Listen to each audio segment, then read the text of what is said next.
What? You have this echo effect when you talk. Oh, I know.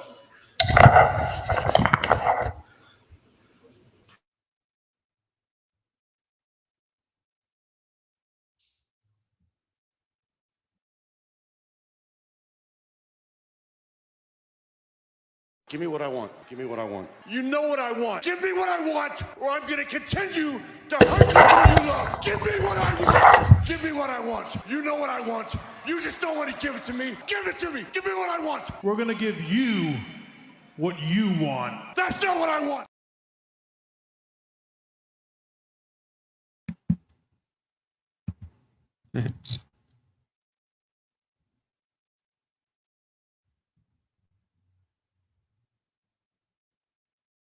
There we go. I know. There you are. Is that better? Yeah. Okay. All right. Sorry about that. Welcome to it's not. It's all about wrestling, guys. It's not. It's all about wrestling. That's Monday. I'm sorry. I was almost gonna say it's all about wrestling, but caught myself. So welcome to Still Wrestling show on YouTube and X. I guess a lot of people were watching on X. That's normal. So welcome to the latest SmackDown. This is all your wrestling and sports related content. And it doesn't matter which one you're into. I do both. I know I've been doing mostly wrestling related stuff, but don't worry, it'll be sports stuff coming up. All right. So yeah. So if you're new here, check out my channel for the first time. Make sure to sub. And if you're new and current subscribers, make sure to smash the like button down below. And share us out on social media platforms if you can. So today we're going to talk about some wrestling topics. Not everything, because not everything has happened this week. We still got SmackDown. We still, obviously, the week hasn't ended. So you got SmackDown and stuff on Collision, Rampage, stuff can happen on that. But we're going to go over some stuff. And then Monday, I'm going to purposely withheld stuff from today and keep it for Monday. Okay, keep it for Monday. For It's All About Wrestling. Like the King in the Ring and Queen in the Ring, we're going to wait till Monday because Friday we got the SmackDown brackets for the King and Queen in the Ring. So we'll talk about them on Monday. We already know what's happening in Raw. Who's in the finals for Raw is Jey Uso versus Gunther. I'll let you all know that. But we're going to find out SmackDown who is going to represent the men. And on the female side, Io Sky versus who was it? Not Shayna Baszler. Io Sky and who was it, Wizard? Shayna beat Maxine. Then I didn't see. Shayna lost to Io, right? After Io won. Laya Valkyrie. There we go. Yeah. So the women's side on Monday will be Io versus Laya Valkyrie, and the men's side will be Jey Uso versus Gunther. But we're not going to talk about that until Monday, because on the women's and men's side, on the SmackDown side, goes tomorrow. So we'll talk about that on Monday, and we'll give our predictions, like we said, for early predictions. We'll do the Raw predictions, which can represent the Raw side, because unfortunately, like I do my wrestling predictions on the Thursday. Unfortunately, next week, I just realized this. I should have realized this. I do my predictions, but the SmackDown final will be after the prediction show. So what we're going to do is still predict the SmackDown side. Okay? But we may be wrong on Saturday. This is, Okay, and I'm getting a lot of people here. It must be it must be Tiffany Stratton on the X. People are seeing Tiffany Stratton on the X. I'm getting a lot of people. I did it on purpose. But yeah, so we're gonna talk some stuff.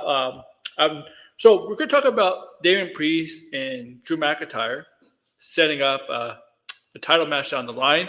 We're going to talk about a controversy with Tiffany Stratton. I don't know if you're aware of Wizard, but there's controversy with Tiffany Stratton. And yeah, I did see that.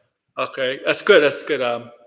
What else? Darby Allin returns. We'll talk about that. The return of Darby Allin to AEW and why. I mean, I'll probably talk about it again on Monday Darby Allin, but I do want to talk here, but I'm not happy about it. I think it was the wrong guy, but and we're going to talk about something fun. Chris Hemsworth, uncertain if the Hulk Hogan biopic is going to go. It's going forward. Hey Nate. Hey, what's up, Nate? Okay, so we're gonna start with, and we might talk about other stuff. Other stuff that I won't talk on Monday. And maybe we'll look at Liv Morgan's video of getting pulled over with marijuana. I don't know. I'm not gonna. Did you see that video? Did you see it? I didn't see the video. I remember when it happened. I didn't know it was video. Oh yeah, the video was released today. It was it's 26 minutes long, so I'm not gonna show the whole thing. I imagine it's nothing spicy or nothing. No. Well, I'm getting 60 people. Yeah. Okay.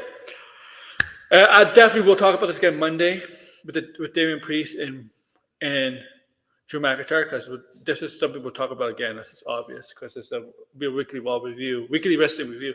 So Drew McIntyre has made it clear, as you know, Wizard on Raw. If you watch Raw, he wants the title, right? He made it clear. He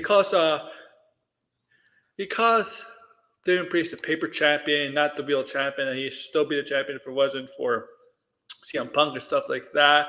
Damian Priest comes out and says, "Yeah, I'm still the champion." And Damian Priest basically says, "Oh, I'll give you a title shot once you're cleared." Okay, once he's cleared, right? Because we know Drew McIntyre is hurt. Right? It's hurt. He's dealing with an injury he suffered from WrestleMania. Fortunately, without the CM Punk stuff. Now, okay, so when he's cleared, so why did I put Clash at the Castle in the title? Well, I think that's what the match is going to happen. I do think Damian Priest is going to take on Drew McIntyre Clash at the Castle, because Clash at the Castle is in Scotland, right, Wizard? And where's Drew from? Scotland. Right, and so this is why the most logical place this title match is going to take place in Scotland, and I do think this is a really, really early prediction, and I don't think this prediction would change if this match doesn't get officially announced for Scotland. I do think Drew McIntyre will win it there. Yeah, I don't see him losing again in the UK, especially not Scotland. Especially Scotland. It would make Priest. It would make Priest a paper champion. So it's like. But he also held that briefcase for so long that I don't think anyone really bought him as world champion. Mm-hmm. And when's Clash at the Castle? Let me check the date.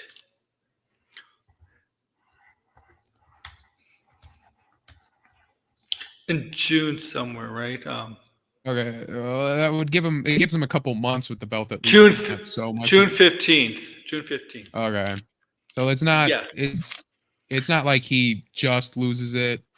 He'll go out of Saudi. He'll go through Saudi Arabia with it then, and so he's not like a complete paper champion. I don't think he's wrestling on Saudi Arabia. Yeah, but he goes past that pay-per-view. I mean, it's not like he loses at the next pay-per-view after winning it. And they had Backlash too. But and unless they do something where CM Punk costs him again just to keep the feud going. But you gotta let Drew actually be the champion. See, CM Punk has cost them a lot, right? And cost them the Royal Rumble. He eliminated Drew in the Royal Rumble. Right? At the Royal Rumble. Yeah. I don't think so this time. The Royal Rumble, okay? What I think might happen, Royal Rumble, all right? And then WrestleMania cost him, and that's when Damian cashed it. And the night after the number one contenders match, Jey Uso defeated Drew McIntyre because CM Punk cost him there. I don't want to happen 4 or 5 times in a row. I want Drew to be champion, but I don't think Drew will hold it for a year. I think what would happen is CM Punk will still be involved, but I think Drew will probably hold it.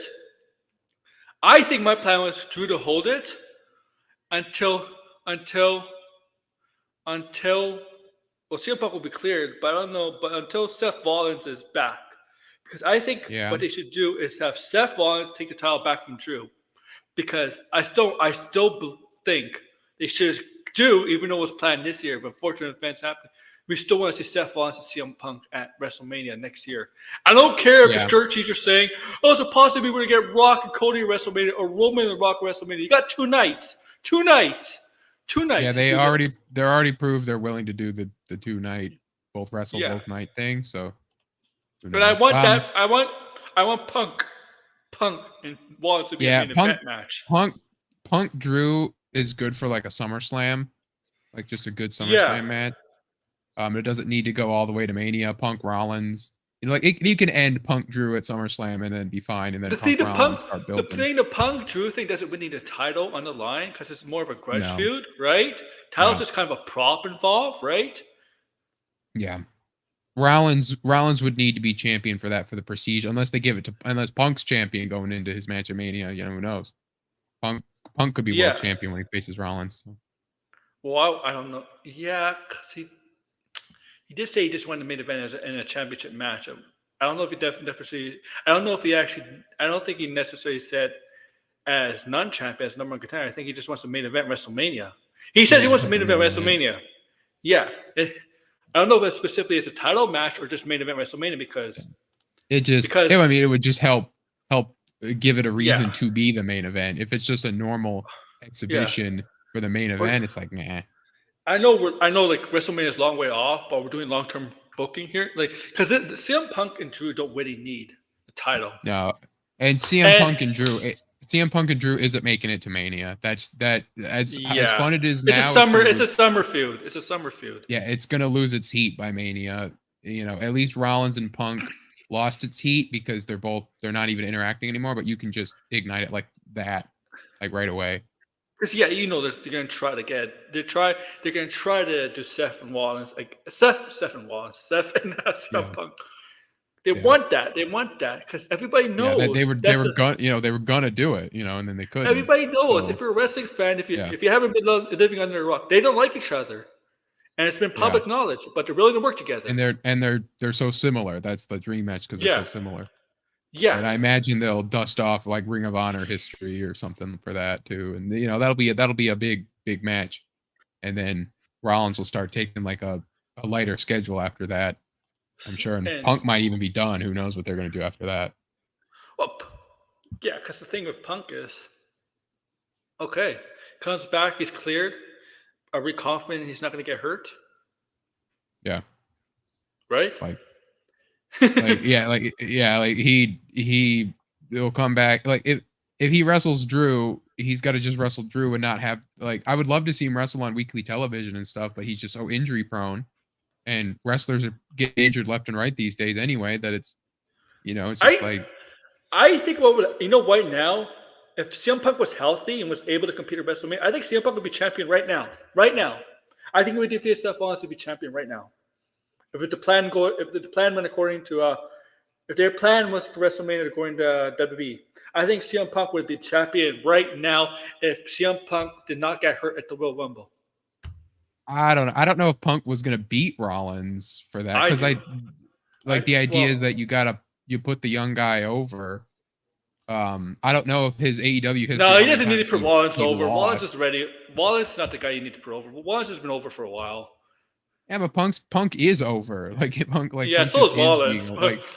It's really just a matter of who's gonna benefit the most out of beating him. And I guess if that was Punk's return match, beating Rollins and winning the title, it would seem too much like a screw you to AEW kind of thing of just here he is, he's champion over here now, and who knows.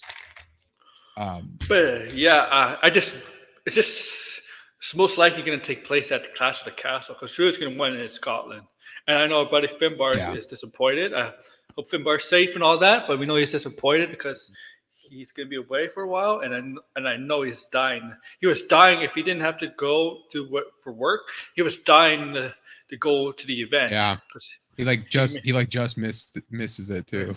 Yeah, and I feel bad for Finbar because he really wanted to go. He was dying for that. Yeah, Look, I I'm met over 100. and Clash of the Castle seems definitely now it's going to be a reoccurring pay-per-view. So Oh, can you imagine? Oh my God! Ooh, yeah. Cody and Punk is champion and FU to AEW. yeah, and then Oh. Jade wins the women's, and then Lexis King wins the NXT, and then it's like, Oh my God. Oh man. Hey, like fake news. Yeah, we're gonna talk about what you're talking here for blind. Also, like, so there's another no small piece of information, but this small piece of information is really in the bigger. There's a really bigger picture of this because it's something to do with injuries. It's another wrestler that's hurt who's been pulled. Avar hurt. Ivar got hurt. Yeah, Ivar. Yeah, he was pulled from Speed. He's hurt. So another wrestler bites the injury bug. All the Viking, and probably like Eric probably is getting sort of ready to come back too. Yeah, like at least what is going on? Yeah, well, especially Ivar does his flips and all that, so you just do one of those wrong. Next thing you know, your ankles busted, and hopefully it's not like a long one. I don't know why it's on Speed, but just what's going on in both AEW and WWE? Like, what are they giving these people? What are they? They got no one's drinking milk anymore. Like, oh my God! They all cut out dairy, and it's like they got brittle bones. It's just I never seen anything like this in both companies. I mean, Oscar might be out a while. Man. Like, I'm sure, I'm sure there's a list of just, if you're not released, you're injured. So they can't release you. Maybe there is a list I can find right now. This current injured wrestlers. I can go for Fightful and see if they have an updated list. Okay, updated list. Okay, so from Fightful, so Asuka, right? Asuka's hurt, right? We know that. CM Punk is hurt, right? Triceps, right? From the World Rumble. Mm-hmm. Yes, he was. Cruz del Toro. Oh, yeah, Cruz del Toro. We forgot about him, but yeah, he's hurt. Dominic's hurt. Remember, Dominic's hurt. Mm-hmm. Drew's hurt. Seth Rollins is hurt. Zelina Vega's hurt. I don't know if Zelina Vega's got hurt. Maybe she got hurt at the... No, she didn't participate in the Hell Show. She got pulled from the tournament. Yeah. But she didn't wrestle at the Hell Show. She was replaced by Maxim Dupree, so I don't know where she got hurt. Yeah. They get hurt training too, On SmackDown, Lashley is hurt, right? Because he got pulled for Tony Dawkins, right? That's on SmackDown only. Wow. Okay. AEW on the side, Alexa Bliss. Well, Alexa Bliss is not hurt. She's on maternity leave. She's a mother. Yeah, she's out. She'll be back soon enough. Brock Lesnar. Well, there's a reason why Brock Lesnar is not on the active roster. Yeah. This was just like gone but not injured list. Yeah. Big E. Yeah, I don't know if Big E. Will ever be back? I think he'll be back, but it'll be a little bit a while. Carmella. Unfortunately, Carmella is dealing with some issues after giving birth. I just read that this week. I feel bad for her. And we know her first time when she was pregnant because she has a child now. That was her second time. But we know she had a miscarriage. And that's heartbreaking. And Charlotte Flair. Yeah, Charlotte Flair is going to be out for, I don't know, maybe 4 or 5 more months because she got hurt by December. Around there. Dexter Lumis has been inactive. Lumis. Rumors are he's part of the Howdy thing. He needs to change it. That gimmick was not going to go anywhere. There's no upward trajectory with that gimmick. I liked it, but the point where it was like when he broke into Miz's house and they had him in the window, but you could tell it was just photoshopped pictures. It looked really bad. Yes. Yeah, that was like yeah, he's just boring since then. Like him with the way is fine, but it's just that whole gimmick just doesn't have a whole lot of legs. Eric of Viking Raiders, we know that. Yeah, so Jimmy Uso is considered injured, undisclosed injury. There's no timetable set for his return. Yeah, for Jimmy Uso. I could tell it was. I could tell that's why they beat him up. Nikki Cross is hurt, right? I didn't know that. Yeah, I don't know where she got hurt. She had wrestled last November. Yeah.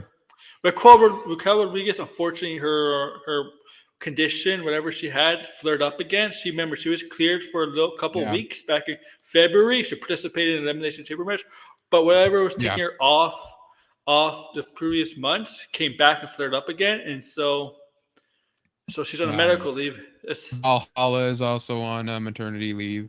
Yep. Rhea Ripley is hurt. Yeah, Rhea Ripley, we know that. Shotzi is hurt. Yeah, I remember that she tore her ACL in February. Sonya Deville is hurt. She tore her ACL in July 28th last year. She could be back soon. Probably. I don't know long. Yeah. Tamina's been active, but she's been inactive. Tamina's gone. Who cares? Yeah. Valhalla, Valhalla, you said she's on maternity leave. Cora Jade from NXT is out. Yeah, she just came back and tore her ACL. Nikita Lyons. Danny Palmer, hurt. JC Jane, broken nose. Yeah. Mikhail Satomura is out. Nikita Lyons is hurt again. Yeah, Nikita got wrestled one match and got hurt again. What? Sakun Cigars. I don't know who that is. Honestly, I don't know who Sakun Cigars is. So, but he's Adam Cole from AEW. Now we're going to AEW. Adam Cole. Well, yeah, we know that. Soon. The Bandito's out. I forgot about the Blade. Oh, I forgot about the Blade. Like, we don't see the Blade out much. Danhausen is out apparently, but he has been doing independent shows. He's inactive. Yeah, I was reading about because Dan might leave AEW, and that'll be.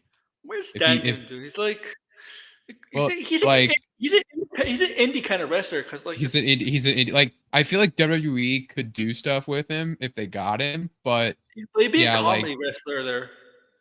Yeah, he'd be a comedy wrestler that could like kind of like an R-Truth that like because R-Truth's getting old. You need a new R-Truth. Danhausen could be new R-Truth. But R-Truth is hilarious though. But yeah. Dr. Britt Baker, yeah. She said at XSW she could be coming back soon. Chuck Taylor, we know, is hurt and he might be career ending. Tradistico. Eddie Kingston just got hurt. Jamie Hayter, we know, is hurt. Jeff Hardy is hurt. Juice Robinson is hurt. Julia Hart is hurt. Keith Lee is hurt. Kenny Omega. Kota Ibushi is hurt. Oh my God. Marina Shafir is hurt. Oh, is inactive. She's not hurt. She's inactive. Mark Davis is hurt. Mark Quinn is hurt. Miro has been hurt with an injury. MJF is still hurt. Ortiz, I guess, is hurt. Penelope Ford is inactive. Powerhouse Hobbs is hurt. Ruby Soho is on maternity leave. I guess that's a real maternity leave. Sammy Guevara is suspended for the third or fourth time. Yeah, I did read that the Ruby Soho thing was like they took the gimmick. They took the gimmick to the natural conclusion or something. Scorpio Sky is hurt. Wheeler Tay Mayo is on maternity leave. Oh yeah, she's the wife of Sammy Guevara. So yeah, she's on maternity leave. Rita Yuta is hurt. Yeah, DL will be on it soon. That's like so many people from just AEW and WWE are hurt. Look at that this list. AEW had it like the worst, I think, of name. Oh my God, WWE is catching up. Yeah, WWE has it with this women division bad. Like it has its women. Yes, a lot of women are hurting there. Hello, hey DL, what's up? Hey, how you doing? Oh, we got 184 viewers right now. Yeah, they're all most of them are from X. Hey, get them while you can. You don't even say anything. People on X don't even comment. It's like, come on, guys, you can comment on X, you know. Welcome to my life. Sometimes I have 50 to 70 viewers, and I only get like 2 or 3 people commenting. So. Yeah, Do people realize they could comment on X? Do they know that? I thought this was the new digital age, man. A bunch of ninja watchers. Yeah. You could comment. I'll show you right now how you could comment on X. Right here. Hello. There, I'll just convert that and you'll see it. Right here. All you gotta do. That's it. Click on if you see on the side of the X account especially on your desktop, you'll see my name, my X account there. And just click on it and you can chat. Because we're gonna get to since there's 200 of y'all, can he get 200 likes on this video? Yeah. Okay, guys. Here's the thing, guys. If you don't want to if you're watching on X, but you want to comment and you don't know how to comment, just subscribe to my YouTube channel, please, and comment there. Yes. Okay, because look, this is pretty good. I'm getting a lot of views, man. A lot of views. Oh yeah. So what do you guys like? So I want to know your thoughts on Drew McIntyre and Damian. But do you think it's going to happen at Clash of the Castle like I do? Probably, because I don't think they're. I mean, they could add this match for King and Queen of the Ring at the last minute, but I think that Triple H wants to keep it at 5 matches again. So most likely it will be Clash of the Castle, and obviously you're not gonna leave Drew off the card at Clash of the Castle. There's no way you're doing that. Yeah, it's really just whether or not Punk's going to be cleared if he fights Punk in Scotland or Priest. I highly doubt that he's going to be cleared by the time we get to Clash of the Castle. I could be wrong, but like part of me just I'm so conflicted right now because like I don't see Damian losing this soon. Because I see a possible feud with Finn when the Judgment Day eventually breaks up. What happens to Judgment Day? Because what happens if they do break up? Because I would be concerned for JD McDonough and Dominic. Well, I think Dominic will be just fine. JD and Finn. Yeah. JD and Finn will be like together in that like. I think they stay as a tag team. Group. I think because he trained JD. He is a heel. And he trained Lyra. He is a heel. JD and honestly, Lyra, I think so they might do something with them. JD and Lyra. Yeah, he trained Lyra Valkyrie. Finn Balor trained. Yeah, he trained Lyra Valkyria and JD McDonough. Maybe they form a stable. He trained Finn and Becky Lynch. Actually, and then Dominic can join Legado del Fantasma. Yeah. Or go on his own, or be with Liz, or who knows what they're doing with that. JD, so that's JD, Lyra, and Becky. Oh yeah, because Finn Balor did train Becky back in the day. Then at the same time, it's like with Drew and Punk, like if they did do this match at Scotland, I'll watch it. Obviously, everybody will watch it. But like, I feel like this is a match you need to save for SummerSlam. Yeah. It's a SummerSlam match for sure. Yeah. If Punk might be cleared enough to like get physical again, like he did at WrestleMania, he might come out. If Drew wins, he might come out after, and maybe they get into a fight. Maybe he comes out in the middle, they get into a fight, but Drew still wins. And then he'll be on pre-show for sure. Oh, absolutely. And then another thing I'm conflicted with is, do they have Drew lose in his home country again? Yeah. If he does face Damian for the world title, is he going to lose again? Like, I don't think they would do that to him. The first time wasn't even his home country, it was Wales, but I get the idea because like this Drew is UK, Wales is UK. I get the idea, but but this is like actual country. The only way, it's like somehow the next Clash of Castle is in Glasgow. And it's like in his house, or like there's no way they can get any closer. Exactly, like Lily. Now that you brought it up, it wasn't exactly in his hometown last year, but like still, everybody was wanting Drew to beat him. He came out to Broken Dreams. Yes, like that was like NXT takeover level. Like he's about to win the title tonight. He should bring that back. He should bring that back again for this time. If he brings it back, then it's like, well, he's definitely winning. Like, but we did this last year. Like, it already lost its heat. But Lily, like, I just don't see them screwing him again. Like, I don't see it. Even like, look, because I know Punk's been screwing him over and over, but doesn't it get tiring? Like, let's get Drew. They get Drew to get his way.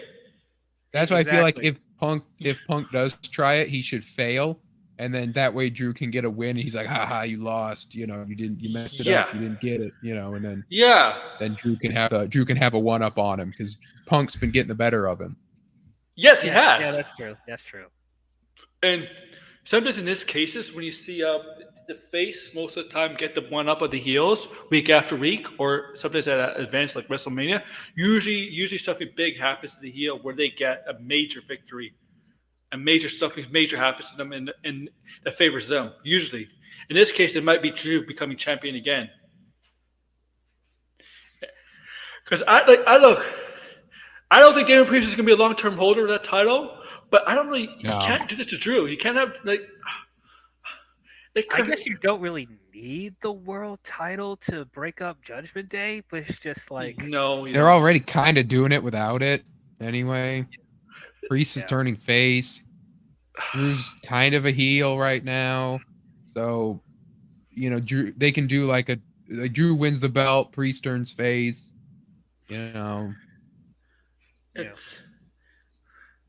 that's a good point because they needed because it looks like they need to turn a major superstar face depending on the length of Seth Rollins, how long he's out, right? Because they lost two major superstars. I mean, Cody's on Raw, and no disrespect to Damian Priest, but Cody's not the draw that Cody is. Damian's not the draw that Cody is. Yeah, or Seth Rollins. Yeah, and come to think of it, there's not really like a major baby face on Raw other than Punk. Yeah, and he doesn't even wrestle. Yeah. I feel like Priest, they gave the title to Priest because they gave the briefcase to Priest. They gave the briefcase to Priest because they felt like they had something, but they just waited way too long to pull that trigger. They waited way too long. Yeah. Like they had it in the beginning. They mentioned about how like the champion can cash in on NXT champions, or you can cash in on mid card, and we already had Theory cash in on the US title, and that was a joke for a bit. But like he could have cashed it. Like Gunther had the top belt on Raw. I don't know for the longest time. I was thinking Randy would be awesome. Was that before or after he beat Honky Tonk Man's record?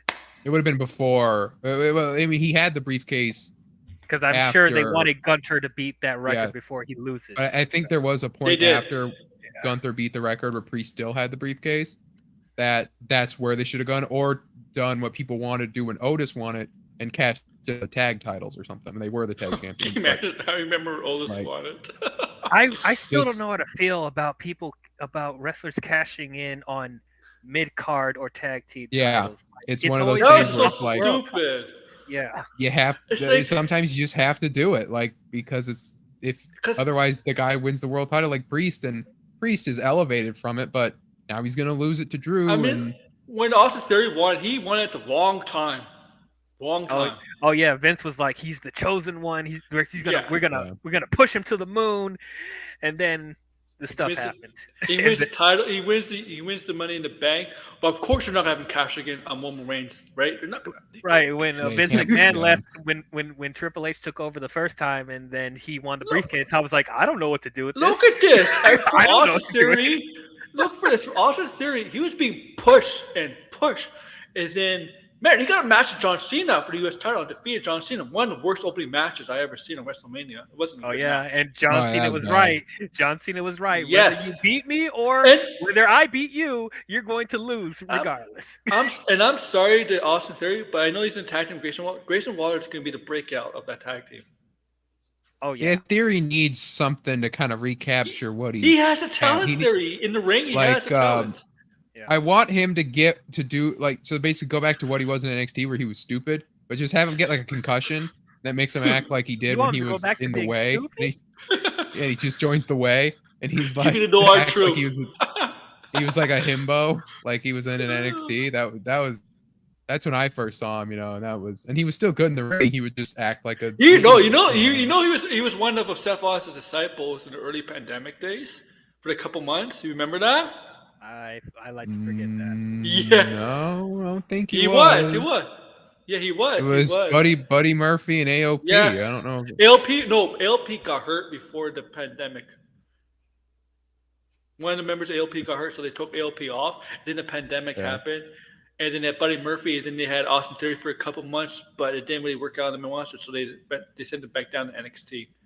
He was a disciple, yeah, he was, unfortunately. Yeah, thank you. That was a blur. I hated the Messiah gimmick. I hated it. I liked it on paper, but when he started getting people, that was stupid. I just liked him calling himself that more than anything. He's finally found, like, I know the thing about Seth Rollins has been it's been a 10-year. No, a little bit over 10 years, right? I'll just say about a decade. He's always been the other top of the mid card or always a main eventer. But there's always times where he maybe struggled to find his true character. Yeah. Now he's found it. I feel like Architect Rollins is still like peak Rollins. Like after the return from knee injury Rollins, that one was like peak Rollins. And then everything else has just been 2019 video. I don't know. I like the visionary. I like Seth freaking Rollins. I love that. I feel like it's gone on too long. He's been doing it for like 3 years. He loves his character. It could work. See, it works both as a heel and a face. This is 2019 after he was so hot in 2019. At least at the beginning, right? And then like after WrestleMania, they had to go feud with like Baron Corbin. Kidding me? Yeah, like who cares? Yeah. I feel like with Seth and Roman especially, like for some reason, like even when he was doing the architect stuff, it's way better than what Roman was doing in the beginning. But I still feel like Roman and Seth had a hard time, like getting out of the shadow of the Shield. Dean Ambrose seems to be the only one that was character-wise getting out of the shadow of the Shield and making. But they never saw that with Dean Ambrose. They never saw Dean Ambrose as the guy compared to Seth Rollins and Roman Reigns. That's such a shame because now in AEW, John Moxley, John Moxley cannot go back to WWE because they have to water down his character a lot. Like seriously, and like right now, he's like the second coming of Stone Cold Steve Austin right now. So Like if there's some wrestlers going back to, if there's some wrestlers who would say that should not go back to WWE, John Moxley is the top of the list. I feel like John will be back. I feel like he'll be back eventually just because everyone comes back at some point, but he'll be back to do like the Shield goes in the Hall of Fame thing. And then, that's a fact. Oh, definitely. He could, at the very least. Definitely. Yeah. Maybe a Shield one last time thing, but otherwise, like he's not going to be a lunatic fringe Dean Ambrose again. Yeah, I can never see him as Dean Ambrose ever again. I can't. Like it's That's the reason he left, right? One of the reasons he left and then we signed to renew a contract is because he didn't feel like himself. He hated that Dean Ambrose character the whole time, which sucks because I liked like 2016 Ambrose. You know what's funny? In 2014 Dean Ambrose, when the Shield broke up, you were seeing signs of the John Moxley, some of it the John Moxley character. Yeah. And then they watered him down after that. Yeah. When he became like too goofy and when they made him act that way on Total Divas, and I think he said that he hated that because he was supposed to be out of character, but they made him act. I hated Total Divas. I did not like that.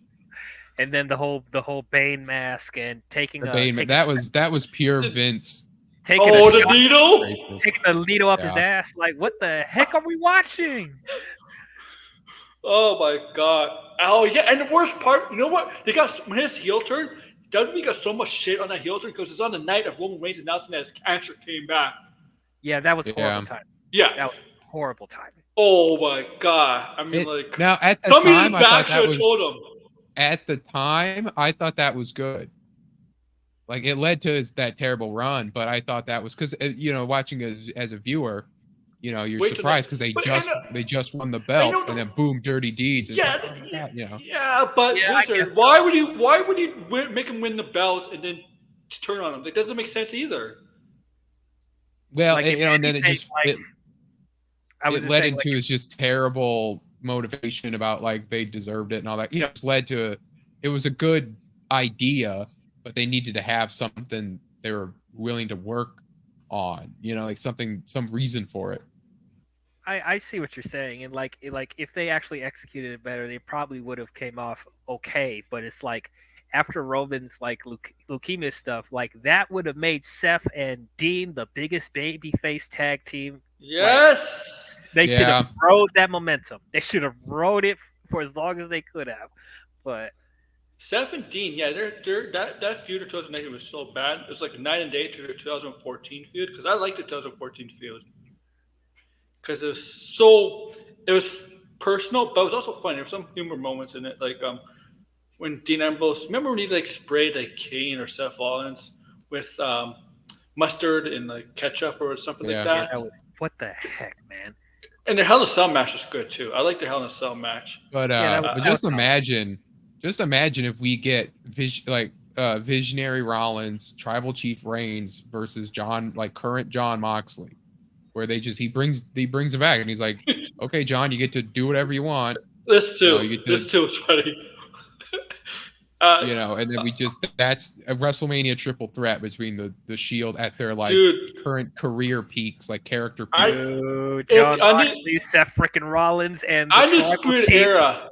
If Undisputed stayed in WWE, they'd be over as hell. They'd be pushed to the moon because Triple H loved the Undisputed Era. Oh, Undisputed Era. Except for Bobby Fish. Bobby Fish was always the guy eating the pins.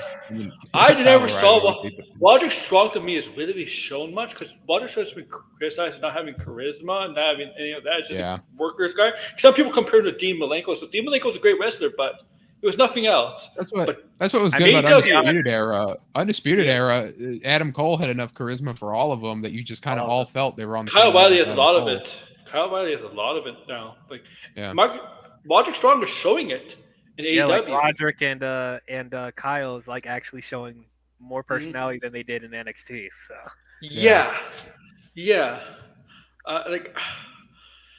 it was great. It was great too when they all won the NXT belts, the Undisputed Era. Like that was a great moment.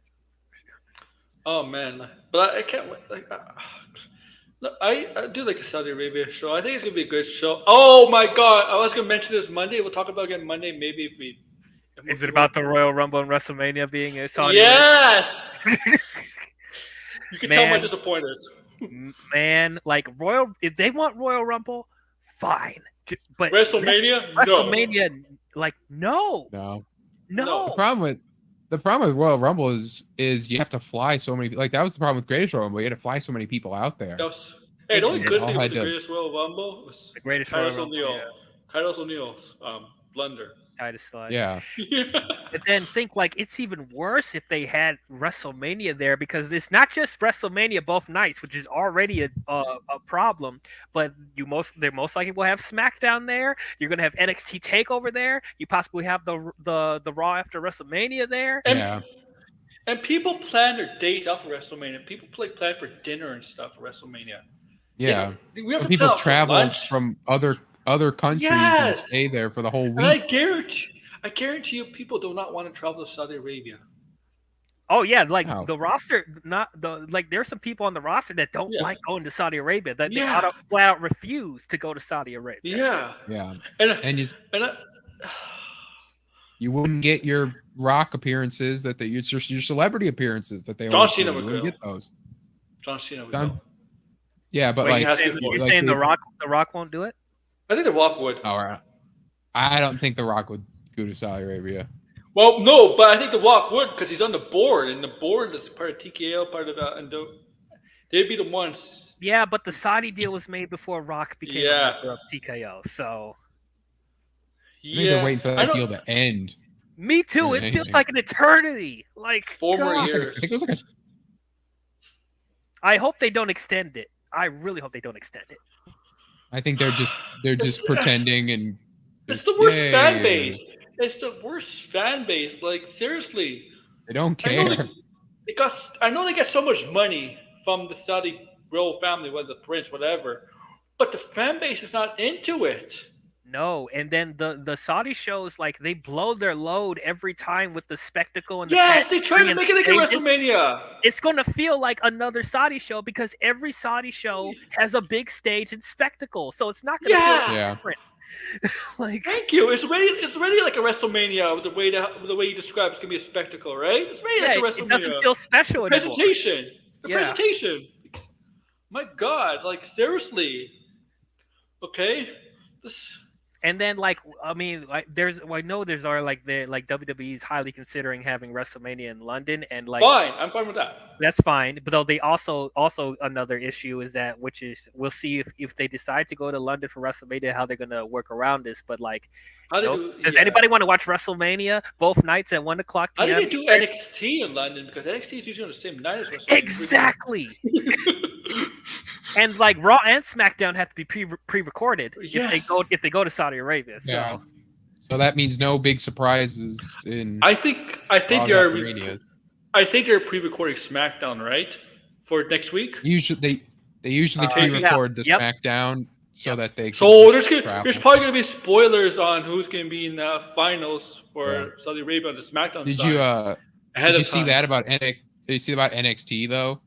What? Like NXT spoilers don't leak out for because they're taping. They have like tape level. Yeah, they taped it. Yeah, the NXT spoilers. The NXT spoilers don't come out because they ask. Like, please do not spoil it, and like no one has because they asked. So if they had a takeover in Saudi Arabia, they just won't because they ask. Yeah, they just won't spoil it. They'll be like, they always come out though. The NXT taping spoilers. They always come out though. All the time. I see it all the time when they do that. This time they asked. Nicely. Like, there has to be no spoil. They said that all you had to do was they said bring out like the D'Angelo family, and then have like Rizzo go like, hey, the Don says you don't leak this out, Oh my God. Like why this time? Like it's been happening for a while. Like is there something major? I'm sorry, guys. I meant stand and deliver, guys. I know I kept saying takeover. You guys know what I meant. Takeover, stand and deliver, whatever. It's takeover : stand and deliver. Yeah.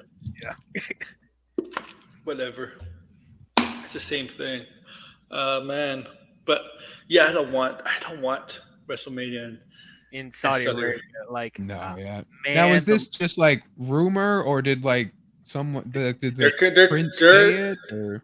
This is rumors, but like Saudi is like having heavy conversation with them, so we'll see what happens in 2026, 2027. If I was cities in the U.S. or even London, I'd be pissed off. Man, there will be such uproar, and here's what will make it worse.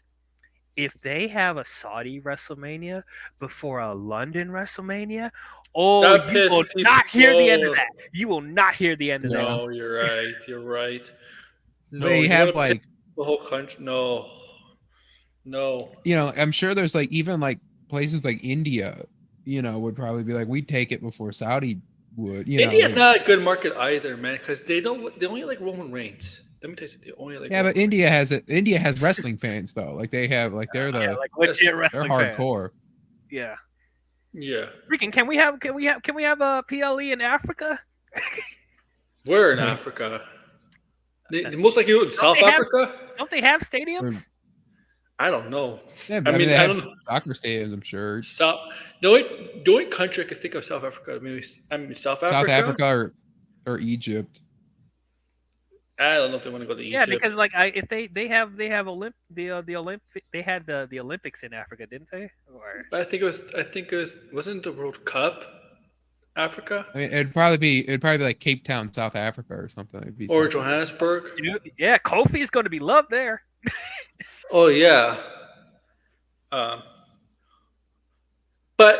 I think there's like 10 stadiums in Africa. I think if they want to go international for WrestleMania, not Canada included, it has to be in the UK or like somewhere in Europe at least. Yeah. I think if they're going to have their first WrestleMania international, I think it has to be London first. Yeah, London. Yeah, London. You could do Paris after, like Paris in France, like maybe like Hamburg or Berlin in Germany. But yeah, But I don't even know if I want them to get Royal Rumble either. I mean, No, I they don't already want them had to a have. Royal Rumble. Yeah, I don't want them to have either. But like Royal Rumble will be less of a blow than WrestleMania. Yes, it would. Like they had Elimination Chamber. They've had their own shows. Greatest Royal Rumble, and they had Greatest Royal Rumble that counts as a Royal Rumble, so they've had their own Royal Rumble already. Yeah, so it's like they don't need to get WrestleMania. They don't need another Royal Rumble. Right now, what next? SummerSlam, Survivor Series, Money in the Bank. Yeah. Like, what else are they going to be asking next? I need. Man, they should just keep their own shows. Don't take others. Don't take others. I barely like the King and Queen of the Ring as a concept. So like, I'm barely okay with that. Yeah.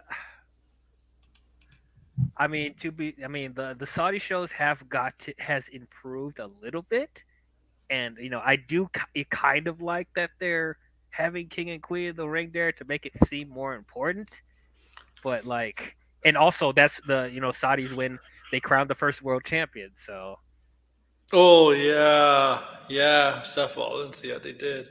Yeah, because I guess it made sense for that, but whatever. I guess it's turned to something. Oh, did you want to? Did you? I don't know if you wanted to wait to talk about this on Monday, but about the whole championship unification thing. Oh, hope not. Monday, yeah. We'll wait for that. All right, yeah, because we still don't know if it's Logan Paul versus. We don't know if it's champion versus. We don't know if it's title versus title for Logan Paul. We'll find out at the contract signing. Yeah, tomorrow. Yep.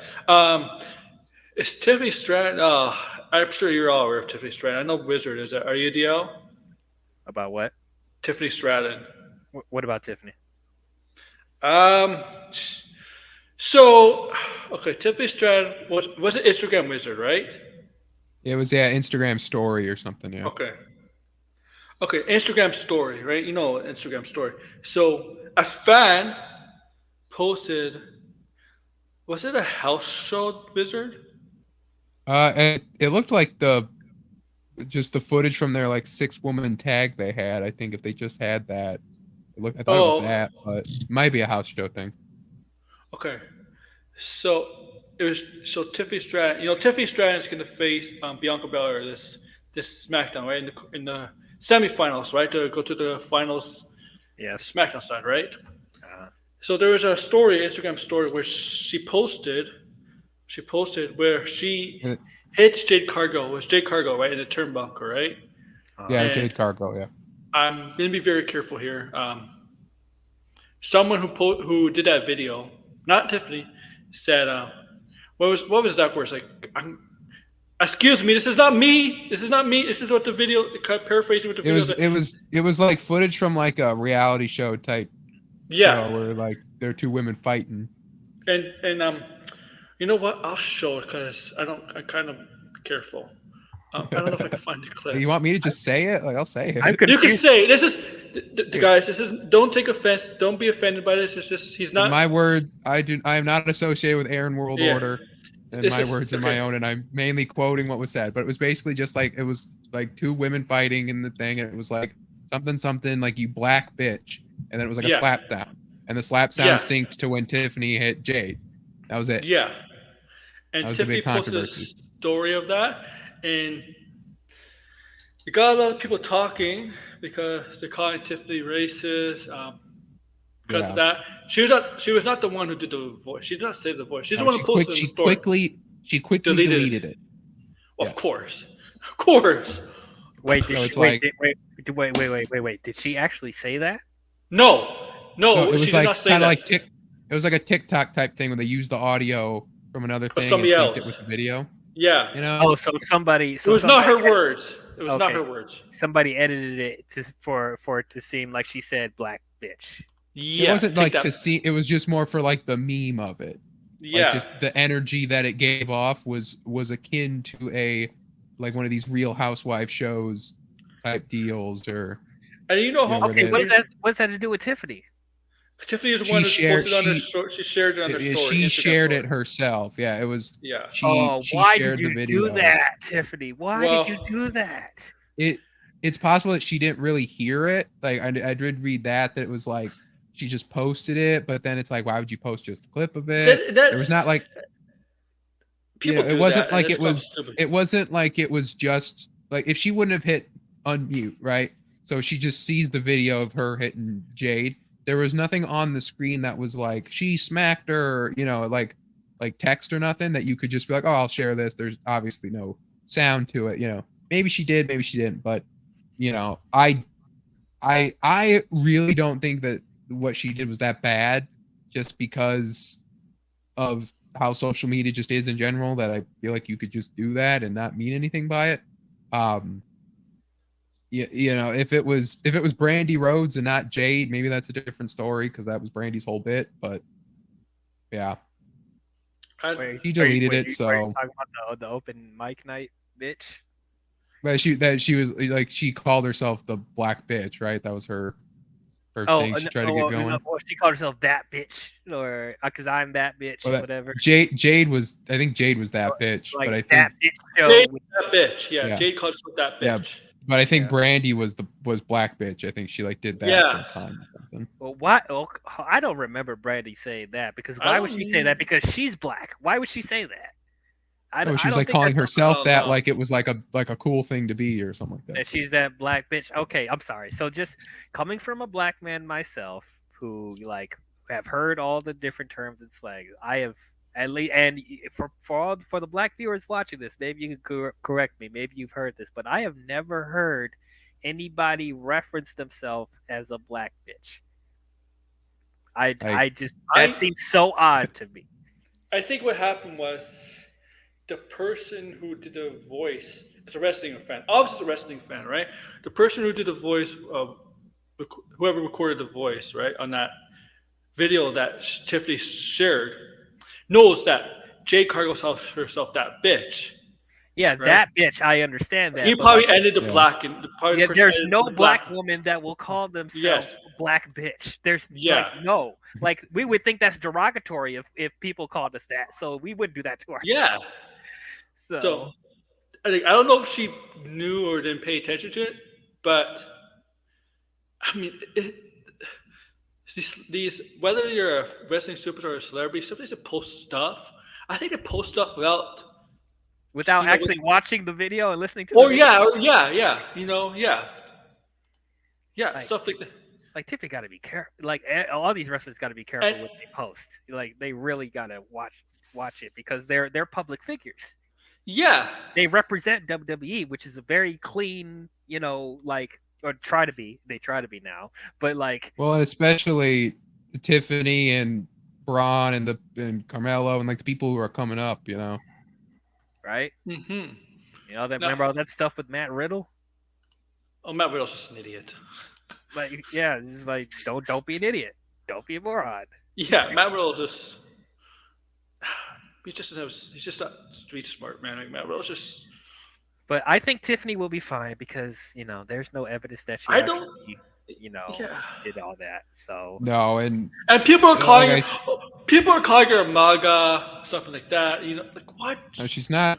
They think that it was deliberate and stuff, and it's no, it would take 2 seconds. All you have to do is ask Jade. Jade, do you have a problem with this? No. Okay, it's over. Right. No, exactly. There was videos for a TikTok or whatever, her dancing backstage with them, Jade and others, and Nia, and there's some people on Twitter, on X, make a big deal because back in last year she had braids. Remember, she had one show she had braids. You remember that? I don't remember because I didn't watch see that much. There was one takeover where their hair was braided or something.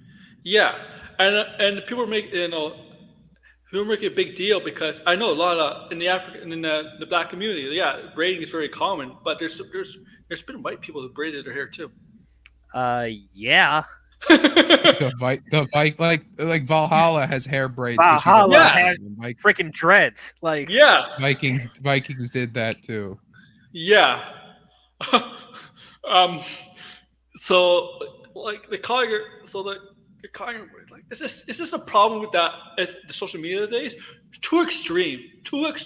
They go like there's no logic, there's no sensible thinking on they're social just media. looking to cancel them for no reason. Yeah.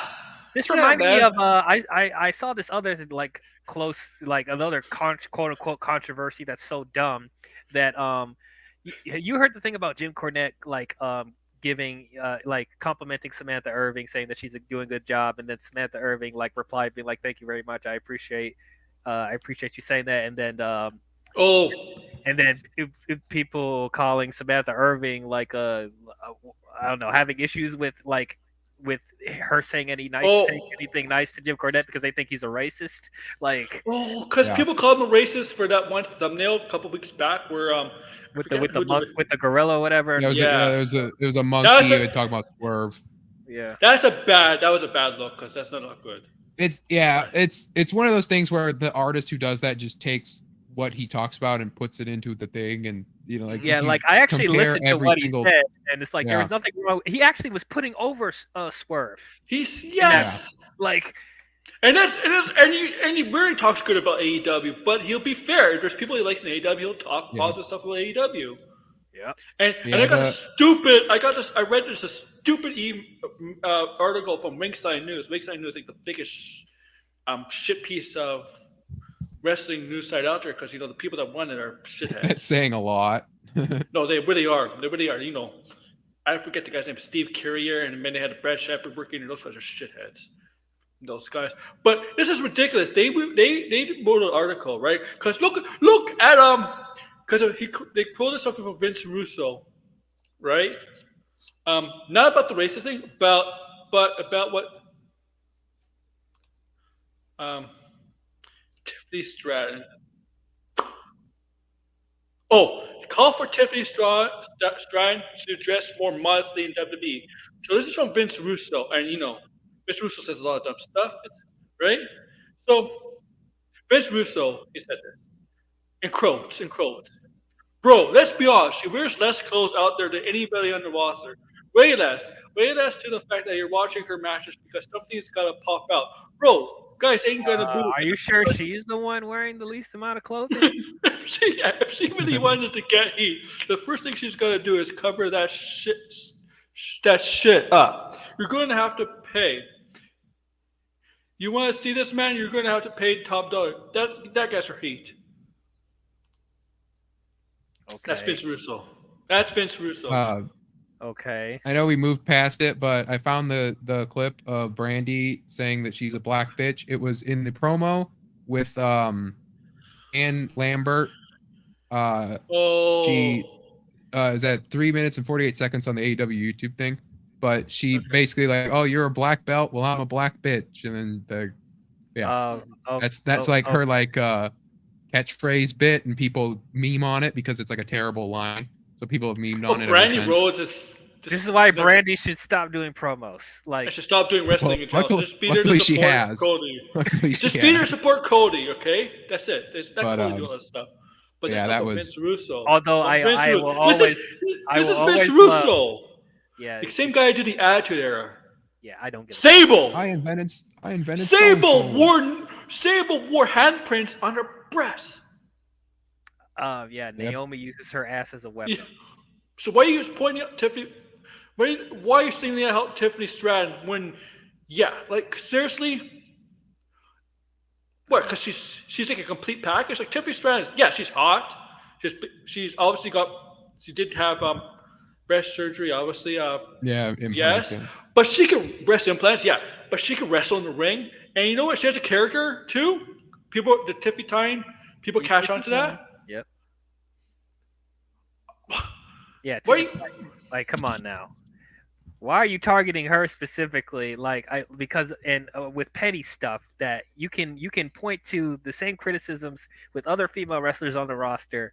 Like freaking, I'm surprised he didn't attack Maxine Dupree because I think hers is even worse. Like Russo Russo became like a born again Christian and all that, and so he's trying to like overcorrect for all the stuff that he did. Well, he shouldn't be watched wrestling then, because a lot of women in wrestling, whether not entire or not, don't exactly cover everything up. No, and like I said, they are using their ass as a weapon. Yes. And if she watches AEW, Tony Storm basically says tits out. Tony Storm pulled an orange out of her underwear and handed it to someone. Sorry, if you're a born again Christian, if you're really religious, if you're a very religious person and you want to watch wrestling, fine. But you have to understand, they don't care. Yeah. They're not there to cater to one person. They're there for everybody. Okay. And if you don't like what you see because it's not against your beliefs, whatever, don't watch the freaking show. Yeah. Except you're okay to watch the Saudi shows. That may be more. Okay. Yeah, you want to cover up there if you want. If you want, you're right. Watch the Saudi shows because they're all covered up. Yeah, they'll be all covered up. Yep. I'm sorry, man. What do you do? You can tell Hollywood. You know what? We don't like this in the movies. Can you please get rid of it? And they do. Hollywood movies. They do that. They do cater to some countries. For that. Yeah. Right? They do cater to some countries in that way. See, this is a work. They're actually going to bring back right to censor Helms. Yeah, Stephen Richards is coming back. Oh my god. Ivory. Oh, yeah. Good. What's his name? Good Father. Don't bring up Val Venus because that guy's a nut. Yeah. And what's the other guy? Bobo Cannon. Oh yeah, I remember. Right, so Stephen Richards. But seriously, like Vince Russo, man. Born again Christian. You know what? Shawn Michaels is a born again Christian. He works with Tiffany Stratton all the time. Yeah, NXT does some wacky stuff too. Yeah, but say the stuff that Shawn Michaels writes for NXT, and like you'd be questioning, like, is he a born again? Yeah. He's poking out his old self again. Pokes through every once in a while. Yeah. Hey, nobody's forcing you to watch wrestling. Like okay. Probably very religious people are working in wrestling right now, and they probably are okay. They're probably like, you know what? They probably don't agree with it, but they're like okay with it because they have no right. Because they understand what professional wrestling is. Yes. Yeah, like there's pro wrestlers that like kiss each other, and they're not dating in real life, but exactly. Like AJ kissed everyone. The only person she married was Punk. Like. That's true. The whole year, 1 year she was dating like 3 or 4 people, right? In total, kissed either Primo or Epico. I think it was Primo. She kissed Primo. Daniel. She kissed Indy Hartwell and Dexter Loomis. Dexter Loomis had a freaking wedding. Yeah, and Indy's a lesbian, or at least bi. Oh, she's a bi in real life. I believe she had a girlfriend, and she like. Apparently, people say she's like very thirsty over her girlfriend on like Instagram and stuff. Oh wow! But it's like very thirsty. Dominic and Rhea are different people in real life, and the person who Rhea is with is Dominic's sister. So it's just all. So is Buddy and Rhea officially married? They're either married or they're like. No, they're not. They haven't engaged. Married yet. They're engaged. People assumed they were going to get married since she's on her injury and all that. But married. She got hurt so she could get married and be on a honeymoon. Hey, how can usually it's people do that to get like, well, we have the time now, so do this now and get it over with. Yeah, it'd be funny though. Because you can't leave. Can't leave when you. Talking about Jim Cornette again. Remember how he was like all mad at Becky because Becky got pregnant, and it was like, oh, you ruined your own heat, you ruined your own momentum, and Becky's fine. Yeah, it was like if you would have told me that she got pregnant, I would have had her fired right then and there. Like sometimes God forbid that she can't have a family. Oh, yeah, it's like because she was so hot, she had the crux of her heat and all this, and it was like I would have fired her right then and there. And this is the same person who I watched Dark Side of the Ring talked about Sherry Martel, who abandoned her child. Wait, what? Yeah. Yeah. If you watch Dark Side of the Ring this season, season 4 or 5, Sherry Martel, Sensational Sherry, she abandoned her child to get into wrestling. And Jim Cornette was like, fawning all over her and stuff like that. Wow. Yeah. Yeah, Cornette hates children. Becky could work. Becky's fine on her promos. I don't know. Recently, like that promo she did on Raw, I was like, oh my gosh! Like that's true. Can we have Becky with Edge again? Because like I do not want super kiss baby. Yeah. I don't like babyface Becky like this. Man, I mean, man of the masses. Yeah, I want the man. I mean, she could be a babyface. She could be a really good babyface. But it's like it feels like they're doing a similar thing, like they're doing with Cody. Like they're making her too much of like a positive, happy, white meat babyface. Like basically a white meat babyface. Yes, exactly. Like I don't want that. Same thing with Cody. I don't want a white meat babyface. Give them some edge, man. Like yeah, like Becky when she was like just becoming the man, and she was like kind of like a girl Stone Cold. You know, that was cool. When she was getting arrested for like beating up Charlotte and Ronda, and you know, that was cool. I'm liking the Morgan's heel turn. I'm liking. Yeah, I like that. I'm liking it. Need to push more. Of the four horsemen, I would say she's better than Mike than Bailey because Bailey doesn't. She's better on the mic than Charlotte. Charlotte is bad promo. Charlotte is actually between her and Sasha. Yes, I don't remember Sasha. Sasha could. The thing with Sasha, she could cut a good promo, and sometimes she could cut a bad promo. Like. She had some bad promos, man. Yeah. I would have to watch her on NXT to see her written with like Triple H material because Vince material is a completely different thing. We haven't seen Triple H material. The problem is Charlotte's delivery. I think she has her like I am the queen. Her like I'll tell you what's a good promo. I feel it's a good promo, but she doesn't do long promos. Rhea Ripley's good. Yeah, I'm saying of the four horsewomen. Because I'm assuming Red meant, she's best of the four horsewomen. So, like, of the four horsewomen, Bailey is, like, probably number one in both just because of how all around she is. As a worker, she's the best. In the ring, she's definitely the best of the four horsewomen. Yeah. And as a talker, I would say so because especially of her character, her, like, ding-dong hello bits and all that. Like, yeah. Charlotte has her weird inflections, and Charlotte too hasn't had a gimmick change. You know, Becky had the man. Bailey had the role model, the heel turn, but Charlotte face or heel is the exact same every time, and it's so boring. And now Sasha Banks. Did she really have like a? No, she's the same character from WWE.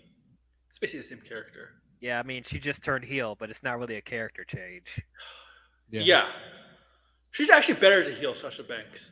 She is better as a heel. She just plugged her character into a thesaurus and came out, it's not Sasha Banks, it's Mercedes Moné, and it's, instead of the boss, it's the CEO. Becky Lynch and Sasha Banks are probably the two most popular of the four horsewomen mainstream rise. Wait, who? Becky and Sasha Banks, Mercedes Moné, are the mainstream rise. Popular. Yeah, probably. Yeah. Because, like Mercedes Moné, this spot where you can say about her, well, she's been in Star Wars. Becky Lynch has been Becky was almost in Marvel. She was. Yeah, she was. But her husband's can be in Marvel. Almost. If the rumors are if it's not cut. Yeah. So Seth Rollins and Batista in Marvel. Man, who else? The Rock, maybe in Marvel as Apocalypse, which I don't buy. Yeah, I still want that. I still want that. I don't care. Why do you want that? Final Boss made me like villain because if it was Black Adam, pseudo, I have to protect my brand. Rock, that's no good. But if it's Final Boss, like Rock, that's gonna be awesome. Final Boss is awesome, but like that doesn't fit with Apocalypse though. No, because if he kind of does brought more because in Black Adam he's so wooden, he's so stiff, and he's so just like he brought like a little bit of that, mixed it with a little bit of Final Boss. I think he could. I feel like there's better apocalypses, but if you want someone who already has like the look no disrespect to Oscar Isaac, he's a good actor, but his Rock cannot be any worse than that apocalypse. He was horribly miscast. Yeah. Oh, so Becky Lynch never got cast. There was rumors of her possibly being in it, but she never got hired or anything. Seth Rollins was hired. There was pictures. There was obviously that's why he was. He was gone. He was gone for a little bit last year because he was filming for Marvel. That's why he didn't appear in Raw. He was still active wrestling at the time, but he wasn't. He didn't appear every Raw for a couple of months. But yes, he was. But no, correct. But with Final Boss Apocalypse, like just picture it of like Apocalypse holding Cody or holding like Cyclops, right? It's raining and Cyclops is bleeding, and he's like, "Mama Summers, this is your son. This is your son's blood." Like, you gotta watch. You got that's hype. You gotta watch the finale of X-Men. Yeah, I haven't watched 97 yet. Oh, Wizard, you don't know what you're missing, man. Yeah, man. I mean, I see something. I just haven't seen like the whole picture. Dude, the show's freaking amazing. Yeah. Mm-hmm. I gotta go back and rewatch the original show first. Also, Damian Priest apparently was supposed to be in Black Panther 2. And I don't know if this is true. He said he was supposed to be Neymar, but I'm like, why would Marvel hire a wrestler to be Neymar? No. He would have fit for what they wanted, and in the end probably would have worked out better than who. But not as a main villain. They wouldn't have him as a main villain. I could see him as like a stunt double, like back when wrestlers used to be stunt doubles. Or I could see him as the muscle. The muscle. The Rock could be a decent Apocalypse. Yeah. I don't need a decent Apocalypse. I need a great Apocalypse. Apocalypse really just kind of stands around and then he just reads. He talks like he's in the Bible. It's really all you really need. I need Josh Brolin as Thanos level effort for Apocalypse. Yeah. Bro. Maybe. But but like this Tiffany Stratton stuff, man. They'll blow over. I saw an hour or 2 hours ago. People were on Twitter, oh man, they took the match off the card because they're not advertising it. Then I checked WWE.com preview for SmackDown. The match is still being previewed. Yeah. Like, come on, people just wrestling fans, like especially on the Squared Circle, the subreddit, they're so hungry to just find something that they can use to just hate a wrestler forever. And it's always, they do it every time. It'll be for the dumbest thing, like a one retweet of something they don't need, they can hate now, and then it's something they don't agree with.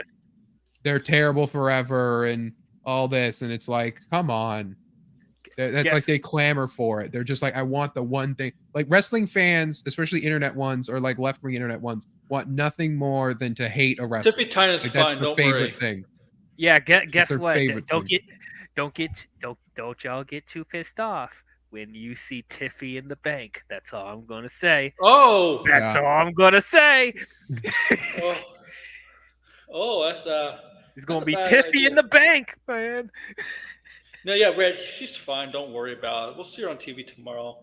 What are you gonna do? Replace her? Replace her? Even then, like it. Nothing short of her. Like she didn't say the words herself. She deleted it right after. She didn't stand by her words. She deleted it right after because you know what that means. That means she. Oh my God! What did I just post? That means she knew right away. That's a good thing. Yeah, like she didn't say it herself. No. She doesn't have backstage heat with anybody. It'd be different if all those things were true. But if it's just like, whatever. There's people on social media all the time. They say stupid stuff, but they don't. By the way, they don't realize what did I just say? What did I just tweet out? And then hours come out. A lot of wrestlers delete. A lot of wrestlers delete their tweets where it's just like, that's stupid. Or if they get in a fight with someone on there, at least she did it right away. She did it right away because she's like, oh my gosh, like she realized what she did. Like right away is a good thing, right? Because some people on social media, whether they're a celebrity or not. Yeah, if you wait for like a couple hours and then you see the comments of everyone calling you out, then it's like, like maybe I did something wrong. If it's a squash match, then she's getting heat from WWE. They're punishing her. Yeah. Tiffy is not getting squashed. But she's not beating Bianca. You're talking about the guy, Triple H, who ran with Velveteen Dream as the allegations were coming out. This is not Triple H getting punished for the curtain call. This is not like Baron Corbin losing the Money in the Bank for saying stupid stuff. That's the reason why Baron Corbin lost the Money in the Bank and never was up with cashing because he said stupid stuff while he was holding the briefcase. I remember that. So that cost him the Kim cashing in. Like they're not gonna. And like I said, this was nothing. On the grand scheme of things, this was barely a 1 on the 1 to 10 scale. Like this was like nothing. Come on now. And here's another thing y'all got to get used to. Triple H is not petty. No, because it's happened to him because he actually got punished. Yeah. Yeah. The current call, everybody. Remember the current call he knows that the internet stuff is just internet stuff. People are still going to pop. It's not like anyone's going to do like you're a racist chants. Like no one's going to do that. It's just IWC fans. There might be stupid internet fans. They're going to let two ways to let Tiffany Stratton get away with this because Triple H was able to get away with it back in the day.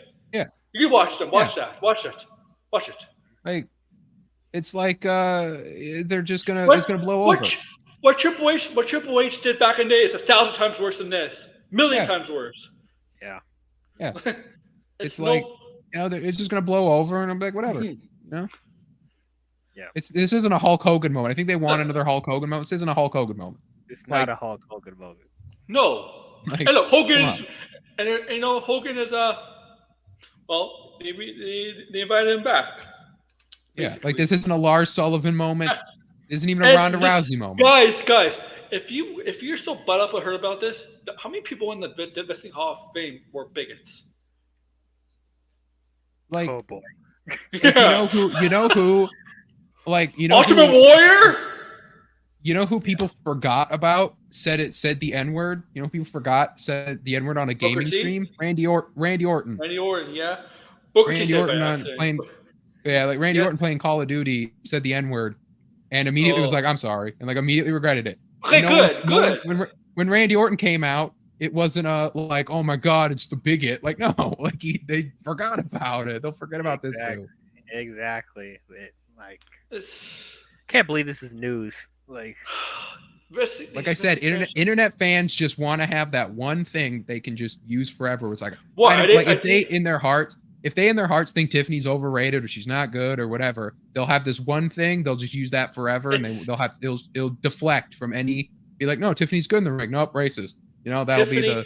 Like, what's that to do with her being a good wrestler? You're a racist for liking her, kind of thing. Like it'll be that all over. Yeah, I think it does play. Tiffany is developing. I can see Tiffany developing one of those hardcore stands bases like Sasha Banks had, like Alexa Bliss had. Yeah, y'all know Randy Orton was on Up Up Down Down with. He was playing Call of Duty Zombies at the time. He said that was his like favorite game. He played Fortnite with his son. He said, or his son played Fortnite a lot. But then Xavier Woods got him into playing Monster Hunter, and he said he really enjoyed that. I'm gonna say this, guys. Jade Cargill is being pushed to the moon because look at her, she's a tank. But Tiffany Stratton is better than Jade Cargill in the ring, and I think she might have the better character too. Yep, I'm telling you, she may not win Queen of the Ring, but she's. I almost want to put money on it that she's pun intended. I almost want to put money on either that or she's going to win Money in the Bank. Either that or Royal Rumble or something. And you could say Jade Cargill is a little overrated. She is. Yeah, I think they mainly hyped her because she was an AEW thing. Yes, exactly. Also that she looks like a star. She acts like she does. Like. Yeah. Yeah, but a lot of it was spite booking. I feel like it was like we're gonna book you better than they did. Like we're gonna make her into a bigger star to do the one thing she lacked in AEW. Okay, like she was okay in the ring in AEW, but was clearly not WWE ready. She did have some personality, but she did not have too much personality in AEW. You didn't allow her, Jade. Yeah. Right. Tiffany has a lot more personality. They wanted to have their like woman Goldberg basically, so they just wanted her to like come out. Yeah, and here's the thing: Goldberg had no personality at all. He was just a tough guy, beating people down. It worked for a while, but instead of that gets boring. Goldberg, it's now a woman Hulk Hogan. Yeah. And you'll show I should win Queen of the Ring. Yeah, we're gonna do a prediction show next Thursday on that for sure. I think Io Shirai named better than Io Sky. I agree with you there, man. Yeah, Io Sky. Like Yeah. I think they did that because they wanted to like get her sister in, Mio Shirai, and they didn't want to have her name be too similar. Well, why not? If they're siblings, then they're siblings. Do you think they did because of trademark rights? Because her actual name was Mio Shirai from Stardom's of Fade Degrassi. Yeah, that's true. I don't know why, because they tend to keep some wrestlers. They let some wrestlers keep their name, and they let others not keep their name. It's so weird. Yeah, because like Braun Breaker is the Steiner, but he's not using his name. Yeah, Lexus King. They made it a storyline that he's not keeping his name, or made it part of his. Fine, thing. if you make a story. I mean, you know what? Good. Doesn't want to live in the shadow of his father. Because with Braun Breaker, they kind of make him. They kind of build him up as the son of Rick and the nephew of Scott, even though he's his own character. Like they do that with Charlotte too, even though Charlotte wants to be his own character, but she does not. Charlotte, no, she's a spitting image of her father. Yeah, that's the problem. Yeah, Charlotte. She is. Charlotte is what people want Braun to be, where it's like Charlotte's a Flair all the way down. Braun is his own kind of thing. He just has that lineage. But a lot of people, I know people are mad that they don't like use their lineage names. Like The Rock doesn't. Like his daughter doesn't. His daughter does. Yeah, his daughter does not want to be like. Doesn't want her father to be the reason why. Yeah. She's getting all these opportunities. Well, to be fair with The Rock, like he did combine his name. He's had it. They did. He agreed to it. Yeah, his grandfather and father's name. Grandfather and father. Yeah. That was one of the worst decisions. He even admit that was one of the worst things he could have done. Yeah. Yes. So Santino's daughter. They don't acknowledge her lineage. No. She's Ariana Grace. Is that her name? Yeah, that's her name. I think. Ariana Grace. Yeah. Ariana Grace. Yeah, and she's better off for it. She's better off for it, not having Santino's name attached to her. Yeah. She jokes about it. Like she jokes about her aunt Santina winning Miss WrestleMania and that she's a big inspiration. Like she jokes about it, but they're not gonna like talk about it all the time. I'm surprised that Dominic's still keeping his last name. I think for Dominic it worked because of the storyline they were telling with Ray. And Ray can actually Ray was able to wrestle with him, and they were able to be a tag team, and you were able to do that. Not a lot of second generations can do that. I did not know Dynamite Kid's son was wrestling. Dynamite Kid, Tom Billington's son was wrestling. I did not know that. We know Solo Sikoa is the Usos' younger brother, but he's not Solo Uso, The thing is, with the Usos, they acknowledge that they're the sons of Rikishi, but they don't build them up as they're their own people, they're their own characters. Yeah, they were both. That's the thing. That's what I think about the quick stink face hip attack thing, but otherwise. That's what I think about the bloodline in that family, right? They used to do a dance before they went down to the ring. That's what I think about the blood. They acknowledge that they have a huge family, right? But they don't use that all the time. They're their own characters. They're their own characters, right? You don't see the Usos go Jay Fatu Jr. or Jimmy Fatu Jr. Solo Fatu or like. Roman Adonai, is that his name? Adonai? Joe Anoa'i. Anoa'i, yeah. Anoa'i, right? They don't use, and they did that even with Yokozuna, with Kishi, especially back in the Tamatonga and Tongaloa. Yeah, even back in the day, in the 90s, they never really talked about that family because everyone had to be characters. They were just playing characters. They didn't have. Do you think they're going to? Do you think? I agree, Red. Well, what was it? If she was Io Sky when she was first debuted in NXT, then that's the thing. My biggest issue with the Io Sky name is because the character she is on the main roster is not as good as Shirai. If she was as good as she was on NXT, I wouldn't care what she was called. But that name is being connected to her main roster character, and so that's why I'm not liking it that much. But I was going to say, do you think they're going to keep Jacob Fatu's name, or do you think they're going to change it? They probably will change it because it's a Fatu name. Because of Fatu. that sucks though, because Jacob Fatu sounds so cool. It does. It's like just, I don't know if we call him Jacob Uso or Jacob. I don't know. Sokoa. Sokoa. Jacob Sokoa doesn't have a ring to it. No. Because that's the thing. If it's Fatu and then it's Fatu, Sokoa, and Uso, it's like, what is this family? And the Loa and Tonga and and Reigns and like all these weird names. All this doesn't. That family's freaking huge. I mean, oh my god, that's a huge family, and it's probably going to continue to grow, probably because like you got Ava, right? Or that generation there too. I don't know if she'll ever wrestle, honestly. No, I don't think, especially not now. Jacob. Jacob. That's so lame. No, Jacob. I'm sorry, Samantha Irving, like as great as she is, she even can't make that sound good. No. Jacob. Like, no, Jacob. Yeah. I hated that too when Vince like took away their first names. Or their last names. The great name losing of 2019 or whatever that was, where it was just like everyone. Oh yeah, you keep your first name only, get rid of the last name. Last name like, it's no longer Andrade Cien Almas, it's just Andrade. They still have that problem. You know what's one of the worst? Austin Theory, you just call him Theory. Austin Theory, Baron Corbin, Angel and Berto. Oh yeah, Angel and Berto. What the? Why are we doing this? There was a lot. It was bad back in. Oh my god.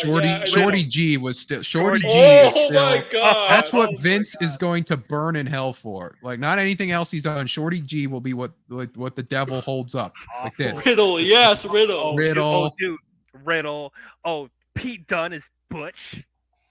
That's one of the worst. My god, that was terrible. Why and they're what were like Rusev, I feel like was an improvement.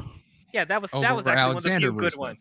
Yeah. Cesaro was another. Antonio Cesaro becoming Cesaro, I feel like was better. You know what's funny? But I was watching very, very few. Who called Cesaro? Who said? I think last week on Dynamite, I think Cesaro had a match with Claudio, and one of the commentators got the wrong country. I think where Cesaro's from. He's from Switzerland, right? But he's from Switzerland. But I think he says. I think he did one of the commentators said a different country. Weird. Yo, I was just watching. You see how Jack Perry did to Tony Schiavone? I wonder if I don't know if Schiavone was happy with that. Dynamite. He poured the whatever that was on Tony Schiavone. I don't know if Schiavone was happy with that. He gave it a look like. I don't know. This Jack Perry just gives me jackass vibes as a person and even as a character. I mean, I'm about to say, like, would anybody be happy even if it was a work? Did he? I would ask first. It's okay. I mean, if it was planned, it was planned, and that's all you can do. But and Tony's doing a good job selling it if it's a work. Yeah. But I don't know. But yeah, I like at the same time though. Jack Perry likes to do stuff when he's not asked. When he's told not to. Yes. Yeah. He should have said it's real water, cry me a river. It's real water. I don't even think that was water. That's the thing. Yeah. Look, I can understand water. Like water, it's water. But if it's not water, well, if it was on commentary and they're at ringside or something on commentary or something, it's probably just water, or Gatorade or something. But it's probably water. Fuck, I want to get sprayed Gatorade. That stuff. That'd be sticky. Just Jack Perry. I don't know because I know I've been hearing that Jack Perry is kind of a jackass character as a person. His character's a jackass, obviously. But obviously, he's not like because I love Lexus King on NXT just because he's such a sleaze bag. He's so cool. He's just. I heard good things about Brahman Jr. as a person. Like his the bit on NXT where he signed JC's card and he signed it like Janie or something. Janie. He's just you can see the tanner on his hands where he's oiling himself. He's just such a That's it. We joked about Riddler. Some people joked about Matt Riddle dressing up as a Riddler as his character. Riddler. I'm surprised he never had like Riddler trunks. No, he's not smart enough to be like a Riddler. I would have been so like he did Patrick Star ones. He did Patrick Star ones with the green with the pink flowers, but I'm surprised he never did green with the black question mark. I would have been so mad. One of my favorite moments of Riddle was when he totally forgot his lines at the backstage segment of Asuka. Yeah. I don't know what I'm saying. I'm sorry. Then he scooted away. Yeah. Isn't that like most of the time? But I like his tag team with Randy. Yeah. He talked about how that was completely ad lib because they had to fill time because it was the rain delay of Mania. They had to fill time. Yes, it was. So he was like, he botched his line and he gave up and. Like, sorry, he told the story about that. Yeah, he did. Yeah, it was hilarious though. But yeah, like where were we? Now we're gonna talk about this again Monday because of the wrestling movie review. But Darby Allin came back. I guess maybe he's not going to Mount Everest. No, I hope not. I'm kind of disappointed because I wanted to be Jon Moxley. Yeah, that would have made it a little bit better. Because like DL, right? Because we saw Bryan Danielson there at the end, right, helping out FTR. Yeah. Shouldn't like Jon Moxley help out his stablemate? Like, you would think so. Why? I know Darby Allin had last time Darby Allin was wrestling, last time Darby Allin had a confrontation with the Young Bucks was that Sting's retirement, but they retained the titles there. What beat does he have with them? I don't know. I already said that this match just feels thrown together. Yeah.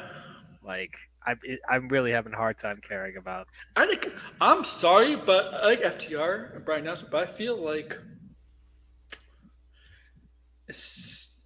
the Elite is kind of stacked.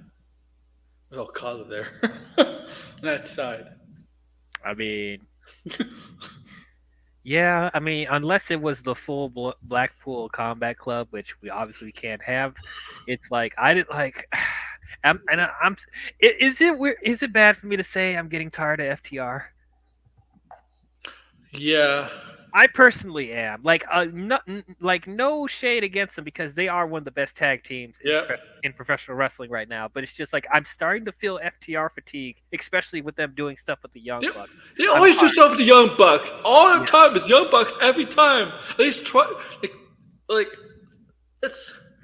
It's like the Team 3D effect. It's like they've won every tag team title. They've done every feud with some of the best tag teams. It's just like, what else is there for them to do? Oh, Young Bucks. That's it. Let's go back to the Young Bucks. Yeah, I'm just like, I'm kind of over this. I really am.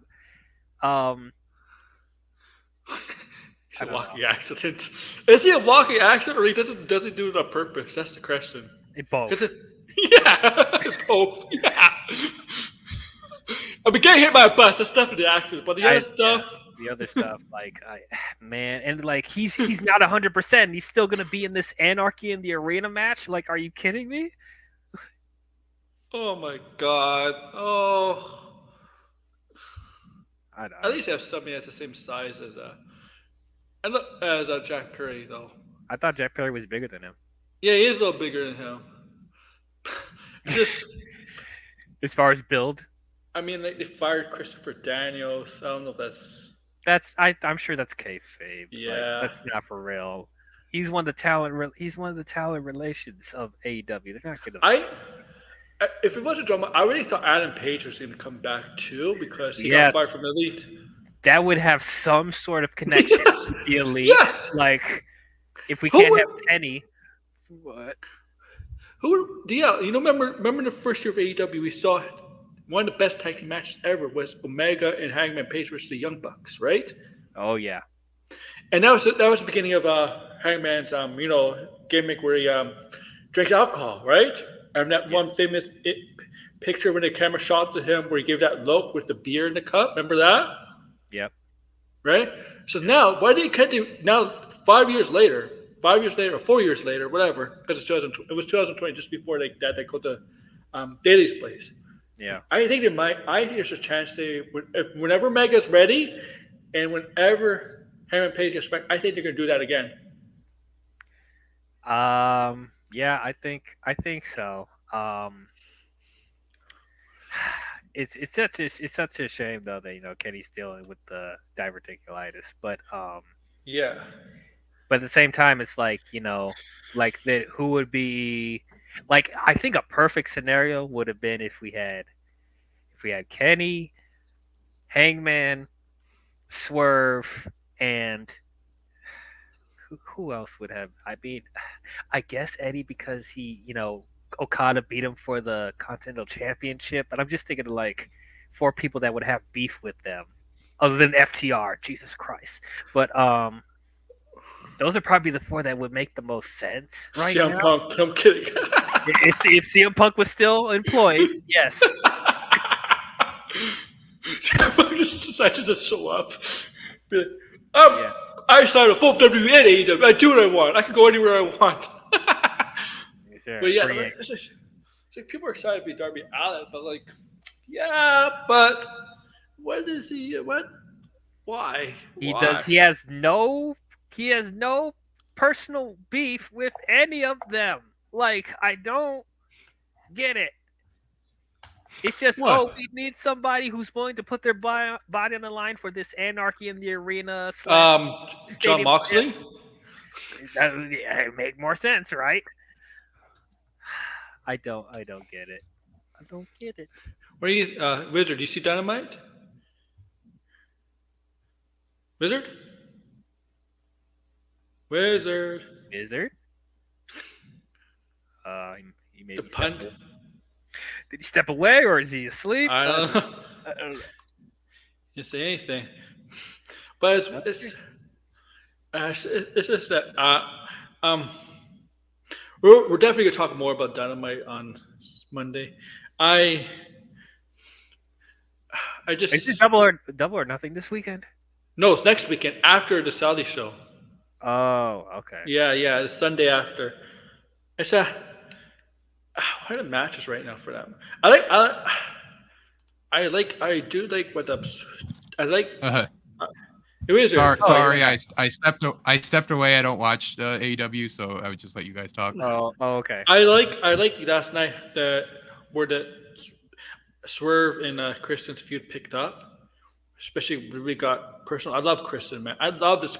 Christian, this is some of his best work he's ever done in a long time, and I know he hasn't been on TV in a long time, especially WWE. But yeah, it kind of doesn't make sense that he's getting a title shot like this. But it's the Young Bucks, right? They're running the show. They don't make sense at all. Bucks, yeah. But this is some of the best work. I mean, like this whole complication of him saying, "Die, because your father is dead. Your father is dead. Your father's dead." Yeah. And I think I had this made because I was gonna do I don't want to be your Finbar figure. You had a Finbar, but your Finbar's dead. Oh my God. No, but I love I mean, yesterday Swerve had a picture of his wife and him and his child, and like Kristen, right? Kristen, he likes to get involved with people's families, right? Oh yeah. And he mentions to Swerve when Swerve, and I think it was that other guy, AR Fox, whatever his name is. Yeah, I think it was AR Fox. Back in the summer when they basically attacked Nick Wayne, right? And that's what Kristen wants revenge on that, right? When you attack my son. Yeah, Kristen refers to Nick Wayne as a son. Yeah. He like knighted him, didn't he? Or he like inducted him or whatever. Yep. He's like kayfabe sleeping with his mom or something. Oh, I love. Oh, do you see the? I just I just love when he hit. No, he didn't hit Swerve Scott. He just stubbed the picture in Swerve's bloody face, right, and got blood over the picture of his family. Yeah. That was great. Oh, man, I was worried about Swerve Scott for a second because I thought he really got hit in the eye because he was bleeding badly. It was lucky it was just over the eye, right? Because you see that blood dripping out. Yeah. Oh my God. I can't help but feel desensitized at this point, but yeah, there was quite a bit of blood. Oh yeah, it was. Man, I know AEW likes to have people bleed a lot, but whoa, maybe sometimes they take it too far. Yeah. Hopefully it, that's not a injury that will, jeopardize the match at Double or Nothing. But we don't. Like the thing is, the way the injury bug is hitting AEW and WWE. Dude, if they lost Swerve, it's over. It's over. If Swerve gets injured, man. Especially the long list of AEW's injuries, it's crazy. It's insane. Maybe it's because of the so much physicality they do. It's like, they're putting on 5-star matches every week. Yeah, and then and not just that, also like you always have these hardcore. They use not just tables and steel chairs, but they use barbed wire a lot. All these really, really dangerous weapons you can use in the ring, right? Barbed wire, thumbtacks, barbed wire to a baseball bat, or barbed wire to something else, attached to something else. No, Edge. I'm gonna call him Edge. Sorry, but Adam Copeland and Malachi Black are gonna have a barbed wire steel cage match. Yeah. What is it? What is Edge doing? Edge has been in a lot of these matches, man. There's a lot of them. He's getting stuff out of off his bucket list. He's hardcore now, Edge. Well, yeah, because he's gonna die in the ring like one of these times. He's not. I don't think he's gonna be another Ric Flair, but I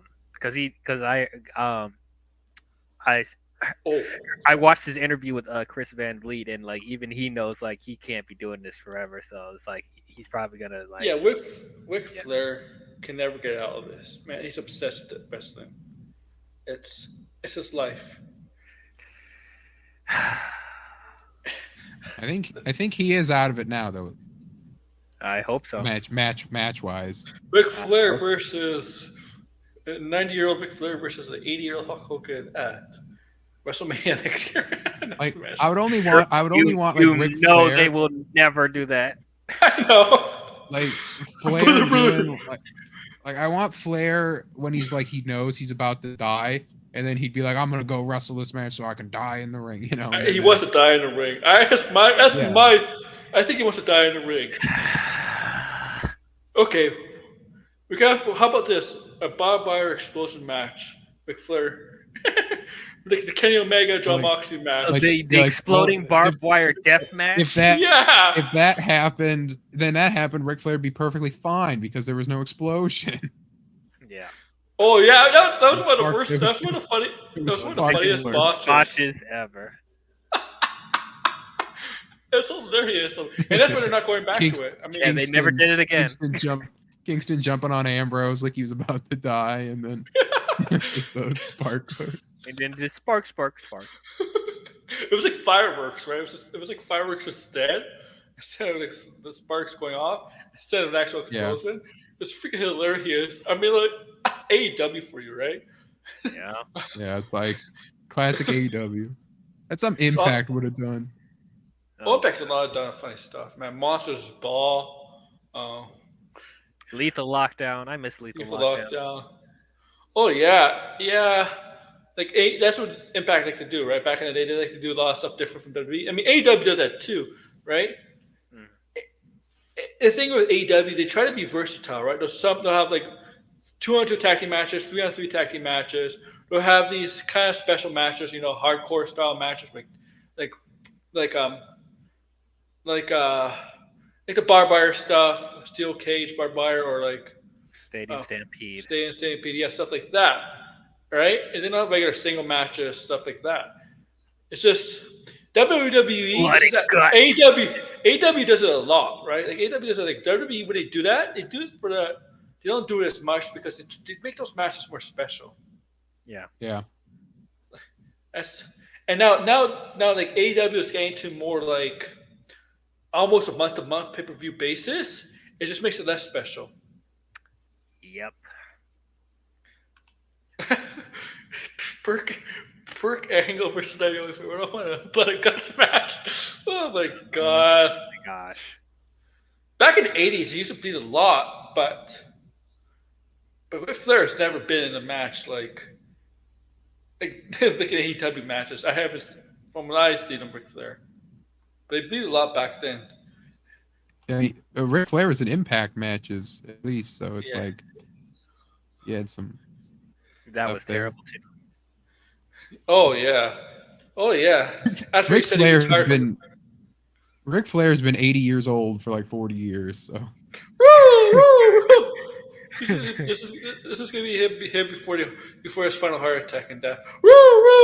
They fades. Like him with Jay Lethal when Jay Lethal was doing the Ric Flair impression, how like hot and sweaty Flair was getting. You think he would have had a heart attack right then? I love Jay Lethal's impressions. Yeah. It was funny. Yeah, he went. It's true. Oh gosh, Goldberg. Goldberg would kill him. Goldberg would definitely kill Ric Flair. Yep. What? Goldberg like coming back was like so surreal because I had never seen Goldberg really until because I was born after his run, or I started watching wrestling after his run. But it was just like, and who's this old guy? Why is he beating Bray Wyatt? Oh my god! That was one of the worst. That was even a jackhammer. I don't know what that was. Yeah. He almost killed Undertaker. Yep. Yeah. He almost killed himself on a door. Yeah, he did. Oh my god! He almost so bad. Yeah, oh my god! He almost did kill himself. Now he's talking crap about Asuka for no reason, and it's like his streak. Yeah. Oh my god. Yeah, I'm sorry. Asuka's streak is more legit than yours. I mean, yeah, because we know not every win that streak was actually happened. Yeah, it wasn't just squash matches. She was putting on wrestling clinics as well. She still has her streak technically in NXT if they ever want to send her down, which I want them to. I want her to have a run in NXT. Are you sure? Does she seem a little above NXT at this point? No, but NXT's like when you have nothing really going on. Yeah, like you send them down. You have because if you want to build up a star, and you have them go down, and then it's like, oh, they're gonna fight Asuka at the pay-per-view. NXT's been pretty good about that. Usually it's like we don't know what to do with them. Send them down to NXT, or it's like here's a main roster guy showing up, and it's NXT. So she's gonna be enhancement talent again. I'm not saying you have her job. I'm just saying she can do a good match against someone, and then that puts a good match can put someone over just as much as a good win. So. I just feel like she's never been the same ever since she lost to Charlotte at WrestleMania. She is. Oh yeah, definitely. But maybe and then to me, she got. You know what hurt her too? Is when she lost to Charlotte on SmackDown to make the WrestleMania a triple threat match for both titles. Yeah, and her going to the clown gimmick was good, and then they didn't really. She won the title like a couple times with it, I think, but it's like they never really felt like it was her being a murder clown Asuka that I had heard legends about, or like the terrifying like you don't want to mess with her Asuka, like the Empress of Tomorrow from NXT. This is not it. This is still not it. It's like it's the same. It's my same thing I say about Shayna, where it's like I saw images of Shayna. Man. Like Shayna when she was in NXT, I saw just pictures of her back then because before it was on USA Network and I couldn't watch it. Shayna was an animal in NXT. Yeah, she looked like a killer. She looked like a murderer. She was I'm like, where's this Shayna? Yeah, we don't have. That Shayna. That Shayna is not here. I remember seeing like just when they were showing like the hype package, she was like holding up someone in the sleeper. Like with just crazed look on her face while the woman's like, joking. I think there's like she's on the turnbuckle and the girl's hanging there, something, and it was like, man, that's crazy. And then she still hasn't done that. Like I thought her beating Ronda was going to be the impetus for that, and they haven't done anything with her. Then they put her in a tag team with Zoe Stark, and she's been a tag team person. She never got anywhere. She should call up when she first call against Becky Lynch, and then team up with Nia.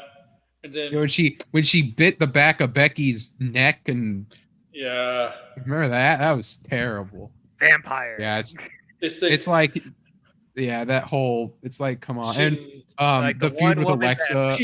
I'm surprised she was never champion for the first 4 or 5 years being on the main roster. I'm surprised. That's why I said like about the vacated title. I said like I'll give it to Shayna. That's someone you could give her something with that, and I gave it to Becky. Yeah, like the one person. Well, there's probably other people we could think of too, but the one person that I feel like has elevated, like ever since leaving NXT, was Rhea Ripley. Like she was elevated. Yeah, I could see I could see Bailey, but it took Bailey and Becky, but it took them a while to get there, and they had to gimmick change for it. Bailey took a while. Bailey took a while. Yeah. She took her heel turn. Becky was never supposed to happen. That happened by accident. Yeah. Becky, of the 4 horsewomen, I'll tell you for a fact, she was not supposed to go to the level where she is now. Yeah. That's one. Never. It was all, they're always going to push Charlotte. They're always going to push Sasha and Bailey. Becky Lynch was completely accidental. Yeah. Yeah, like with Io, with Shayna, with Asuka, they're missing what they were, even with Triple H booking. I think with Bianca, I think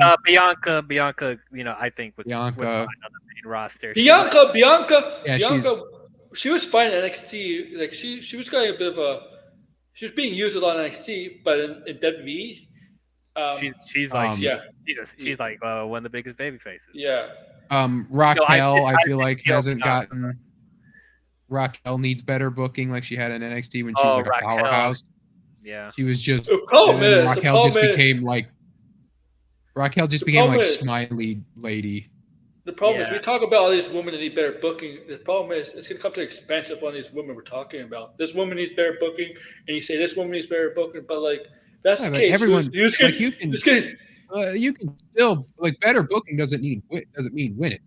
Like Drew McIntyre got a great gimmick right now, and he's losing because he just hates Punk, But the thing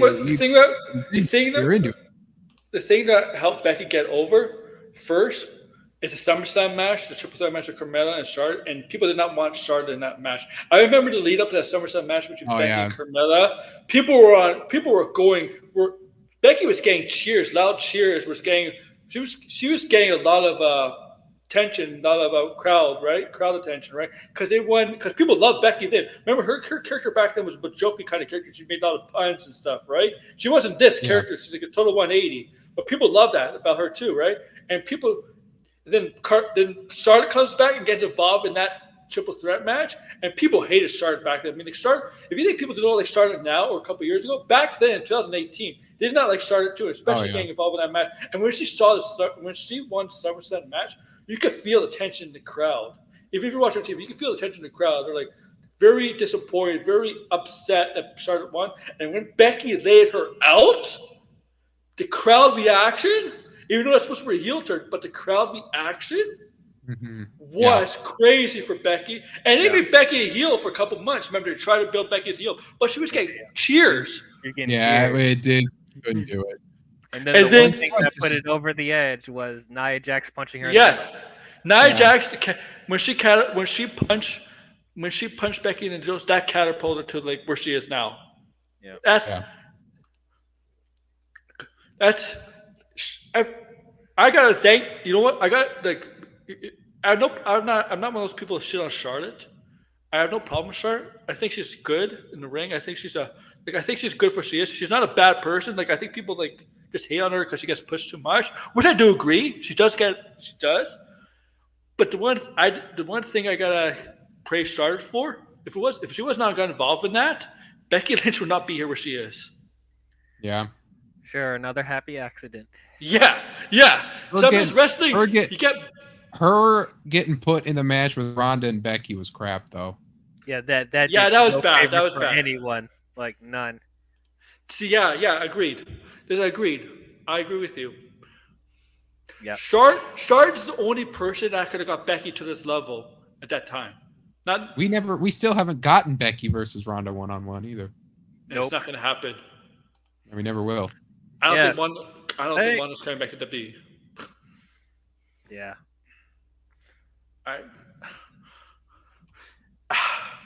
They made it perfectly clear that Becky wanted a 1-on-1 with Wanda. Remember when Wanda came back, she kept talking about doing a good 1-on-1 match with Wanda. Yeah, and that second Ronda run was also bad. Oh my God. Her first run was okay, but yeah, that second one was bad. That was not good. The second one, look at Wanda just didn't care. Yeah. No. And that last match should have been a fight pit. It should have been a fight pit. That was one of the worst matches. I was there live. Yes, you were. And like, man, you could hear a pin drop when they were what was it MMA thing, whatever. MMA rules, yeah. People were going to the restroom, bruh. Yeah. Like, bathroom break. The exact same rules as a fight pit, but without the cage. Without the cage. I'm like, dude, you would have. I mean, I don't know if it would have got the match completely over, but people would have been more interested if it was a fight pit. Yeah, because at least they could have went up top and slammed against the cage. You would have kind of had something there. I know fight pit matches at WWE were staged, obviously because it's a wrestling. Yeah. But that looked too staged, that match. It really did. It felt like they didn't even know what they were doing. Even though, like Shayna got like a real black eye from it, so I don't know if they were shooting or working. Oh, but I don't know what it was. If it was a shoot, it looked like a work. It was like going to try to fake a fake MMA fight. Yeah. like a fight pit match is a fake MMA fight, but it doesn't look like a fake MMA fight. If you get my point. Yeah, it just looked like they were just holding and hugging the whole time, basically. Yeah. Seriously. Oh my God! If it would have been like at least like a boxing match, even like a brawl for all type, at least punch each other. That's interesting. But like, no, it should have been a fight pit. I have like a gimmick where I like predict the fight pit matches because the second one with Ciampa and Thatcher, I like predicted it like right before Ciampa said it, and then the third one with Riddle and Rollins, I predicted it like that morning or like that like at the start of the show. I'm like, oh, it should be a fight pit, and they said it. So then I've been trying to call the fourth fight pit, and like Triple H refuses to do it. And I was like, I had it for sure. I was like, Ronda versus Shane is gonna be a fight pit. It'll be great. It'll be perfect for him, and it'll be great. And then they did it, but they didn't have. It wasn't a fight pit. It was like everything but. So. Yeah, I don't know. I don't know when he'll ever do a fight pit again. Same thing with I think he's probably letting it sit, so he could feel special. I guess again. And I thought that for NXT they would do the first women's fight pit with JC and Thea, but then they did the first women's underground match. Like they've done the underground matches in NXT more than they've done the fight pit. I can't believe they're still doing that. Yeah. Yes, they did do this, but that was bad though. That was horrible. Like the underground matches, at least you have the people there and the crowd, they're cheering and all that. So it's like it helps and it can be a bit rougher. But the fight pit was still just cool. Yes, it was. The Ronda and Shayna match would have been better if it was the underground match too. Yeah, if it was that too. I just knew it was not going to be good. It was not going to be good because Wanda was in it.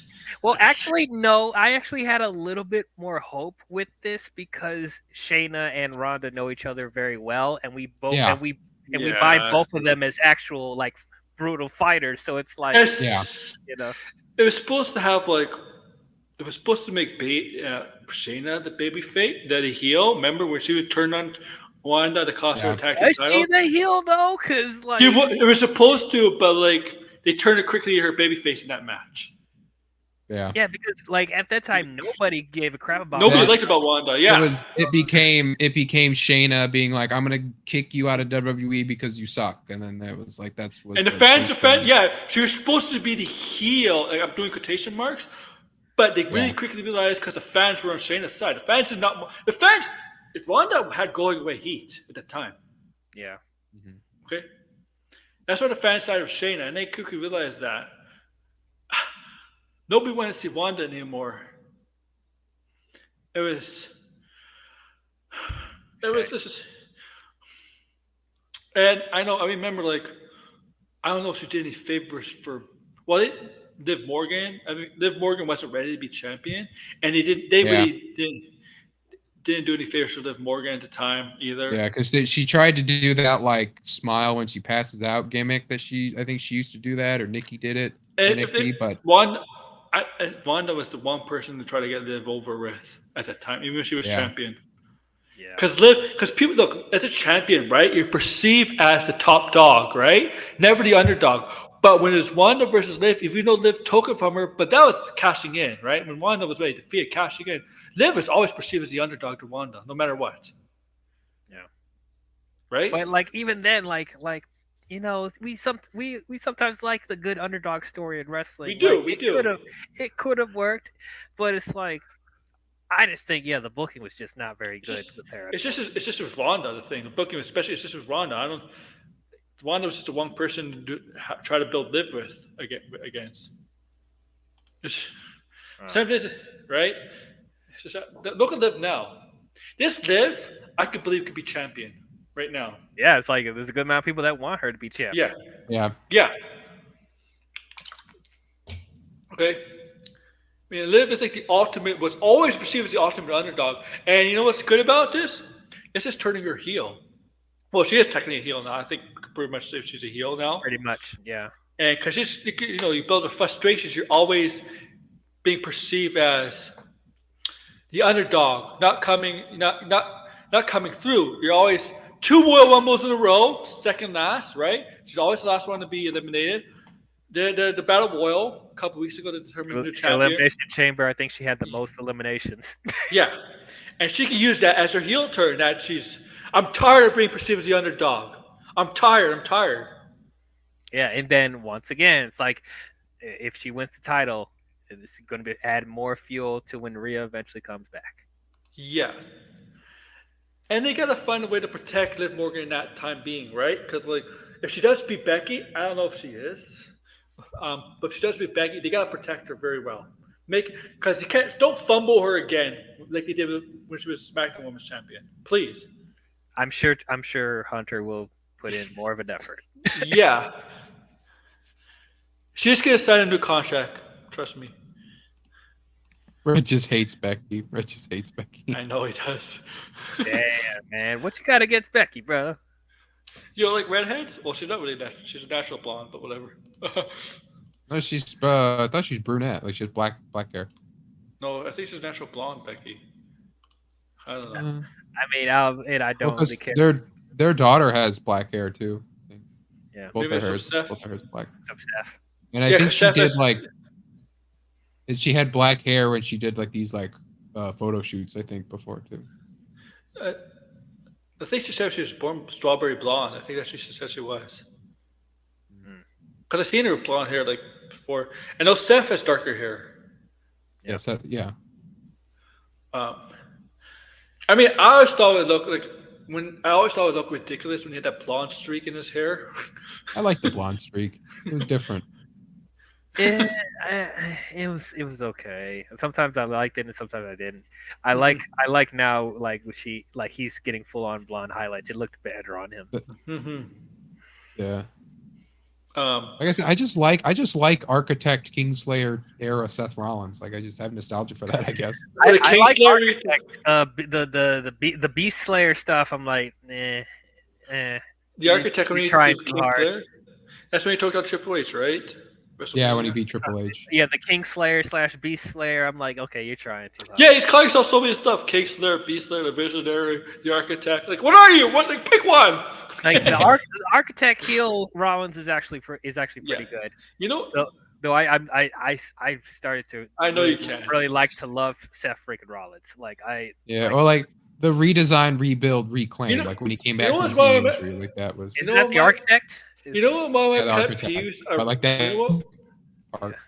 You know why I like that? Because he did something to achieve those nicknames. One of my pet peeves about wrestling, especially NXT people, when they're not wrestlers from the other, they're not independent wrestlers, or they signed or they're not from another company. Yeah. But ones that are just signed out of college, university, sports, whatever. I hate when they come to gimmicks. They're like, "Oh, I'm coming here. I'm the goddess of example. I'm the goddess of NXT." But why are you a goddess? You haven't done anything. Yeah.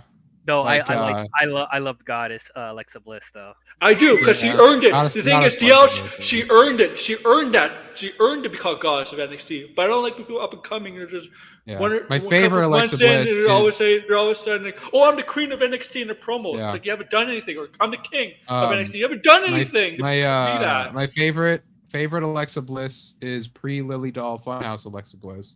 You really like that one? That's my favorite Alexa Bliss. Like before she got the Lily Doll, but when she was like Funhouse Alexa Bliss, that was. I hope Laura ends up. This is probably a hot take. I don't like Alexa Bliss being connected to Bray Wyatt. I don't like it. I think at times I can see that. I like the bitch Alexa Bliss, the one I like that one. Yeah, I like her face mannerisms every time. She's like, you ever see those gifs of her face when she makes those faces? She's really good at making faces. I mean, she gifs. Yeah, like she has great facial expressions. She's really good at promo work. She's also just so small. Like that's like the one thing I feel like holds her back from really being like believable as like a main eventer is she's so tiny. Yeah, that's true. Yeah, but if they do decide to bring her into the new Wyatt stable, like I'm open to seeing how she'll do. Yeah, that's me because I'm a Bray Wyatt fan. You know, I like. I think they're playing with Nikki Cross, but I don't think it's called the Wyatt stable. I wouldn't call it the Wyatt stable anymore. I don't know if you like. I'm willing to see what they do with it. If anything, I feel like just do it for like a short run. I feel like the end game is to have Uncle Howdy win the world title. Huh? Oh, Bo Dallas win the title? No. Yeah. I'm sorry. No. Well, for one, he's not Bo Dallas. He's Uncle Howdy. He is. So different character. Like it's like if you would have said like Husky Harris is gonna win the WWE title like once and the Universal title like twice. Like, well, no, that's stupid. Believe. But Bray Wyatt, that's a whole other thing. If Uncle Howdy says believe, I'll laugh. I'll absolutely laugh. But no, I feel like because otherwise, like, I feel like this would just be the tribute to Wyatt kind of run, and I feel like how you do that is you have him win the title. Like I'm surprised they're considering doing this again, Uncle Howdy. And I feel like after that documentary, Bo will be like a big baby face. Especially if that's what he says he's doing it for. I honestly thought they would squash this idea after Bray Wyatt's death. Be like, yeah, but I think the idea. So my copium. So in that documentary, they talk about how like they want to. Bray had the idea for like the return of the Fiend. They made the suit. They had the suit made.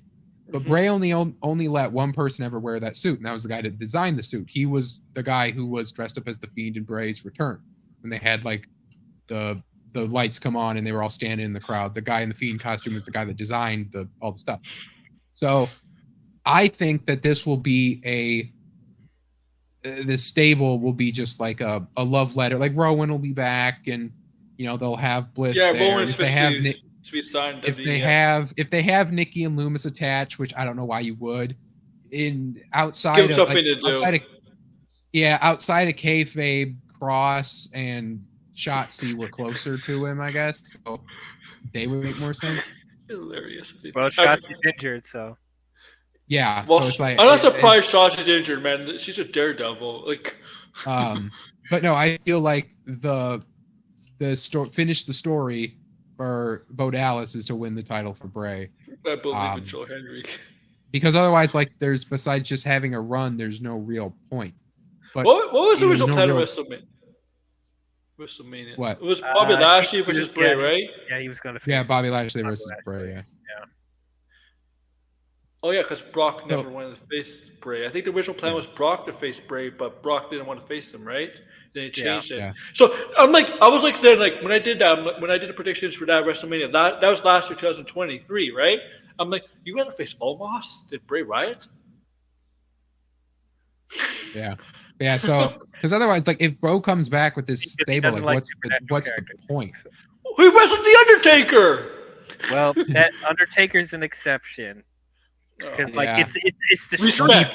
Because of the streak and respect. Yes. And he beat the Undertaker. Yeah, he got to be the guy to beat the streak. And the attitude at that time was that Bray, like, maybe he talked to Goldberg. Oh, we can't wrestle Bray, man. He kills your character. People have been booing. Yeah, the one guy to talk to is Goldberg, the guy who had one of his worst matches with. Yeah, but no. So my thinking is, if anything, you have maybe not world title, maybe Intercontinental, but I think you can give if the crowd is really behind this Return of the Wyatt shtick, then give him the world title at least once. Why is Omos doing WWE because of his size? Like, where has the guy been? He's not bad, he only shows, but he wrestles. He wrestles dark matches, but he only ever shows up for battle royals and stuff on TV. Royal Rumbles, yeah. Yeah, they're trying to treat him like he's this giant, right? Like, but there's nothing special about him. Well, like really we don't get. I mean, yeah, it's like we don't get to see anything special about him because he's barely on television. They stopped showing him. Yeah, he's like not on anymore. What? Maybe he never progressed in the ring where they want him to be. I don't know. People said that he got better, but I guess in general, people said that Omos is just really, really nice. So he's kind of like a Nia Jax or like Carl and Anderson or Carl and Luke and Anderson, where you just kind of keep them around just because they're fun in the locker room and people. Tyler Neal is a good guy overall because he does a lot of charity, he does a lot of stuff. So like people just love having him in the back and like doing all that. So that's why like Gallows and Anderson just like haven't really done anything. That's why they went down to NXT for like no reason. Well, yeah, because people just love because the club is broken up because like AJ's people just love having them there. Like there was a time after they brought him back where they weren't on. Steph Owens had a good match with Omos. Steph Owens actually had a good match with Omos actually too. You know what? Even that Lesnar match we were talking about. Yeah, the Lesnar match at Mania actually wasn't bad.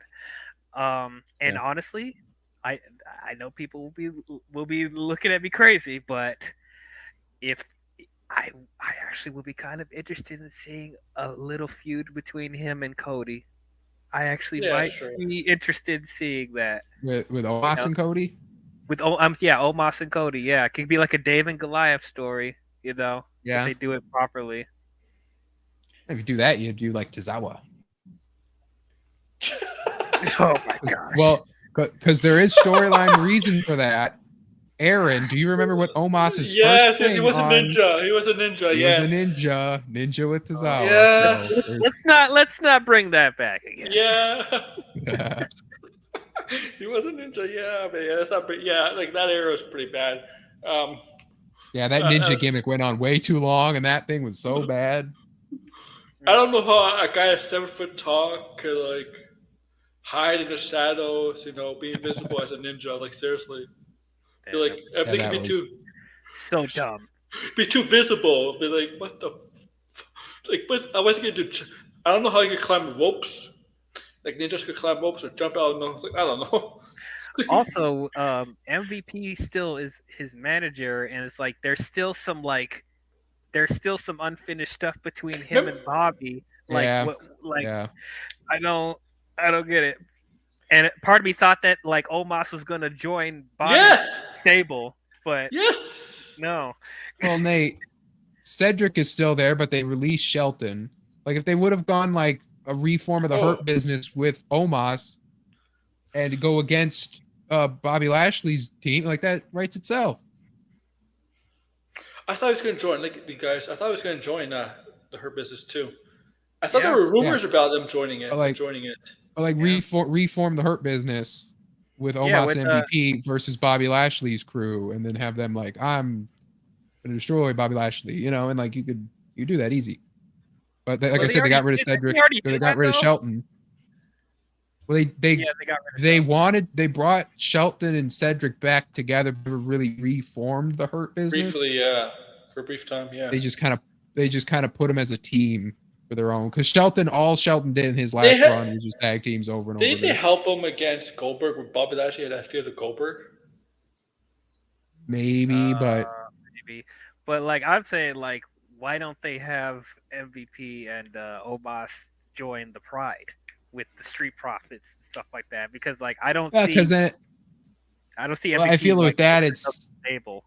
Because didn't Bobby betray MVP, or didn't they betray Bobby? MVP betrayed Bobby. But I was saying like there's backstage segments of MVP and Bobby teasing like having conversations again and possibly making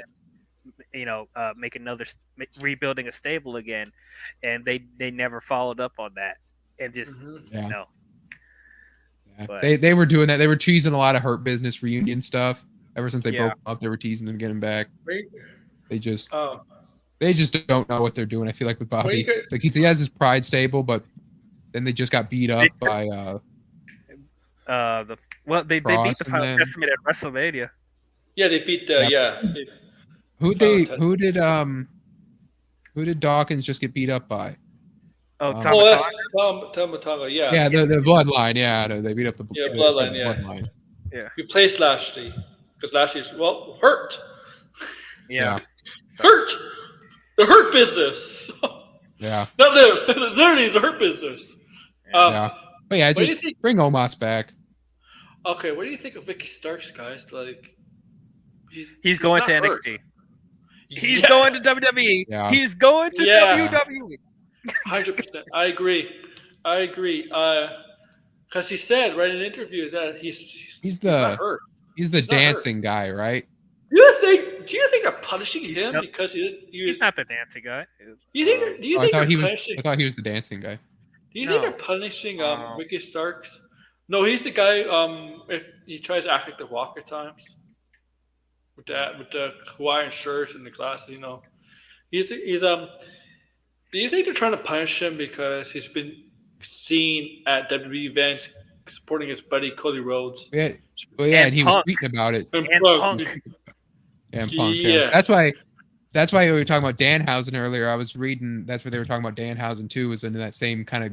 He was in he's a Punk guy, so that's why he hasn't been on either because he's a Punk guy, and they're like punishing him. That's so petty. If AEW is doing that. That has to be a Young Bucks influencing something.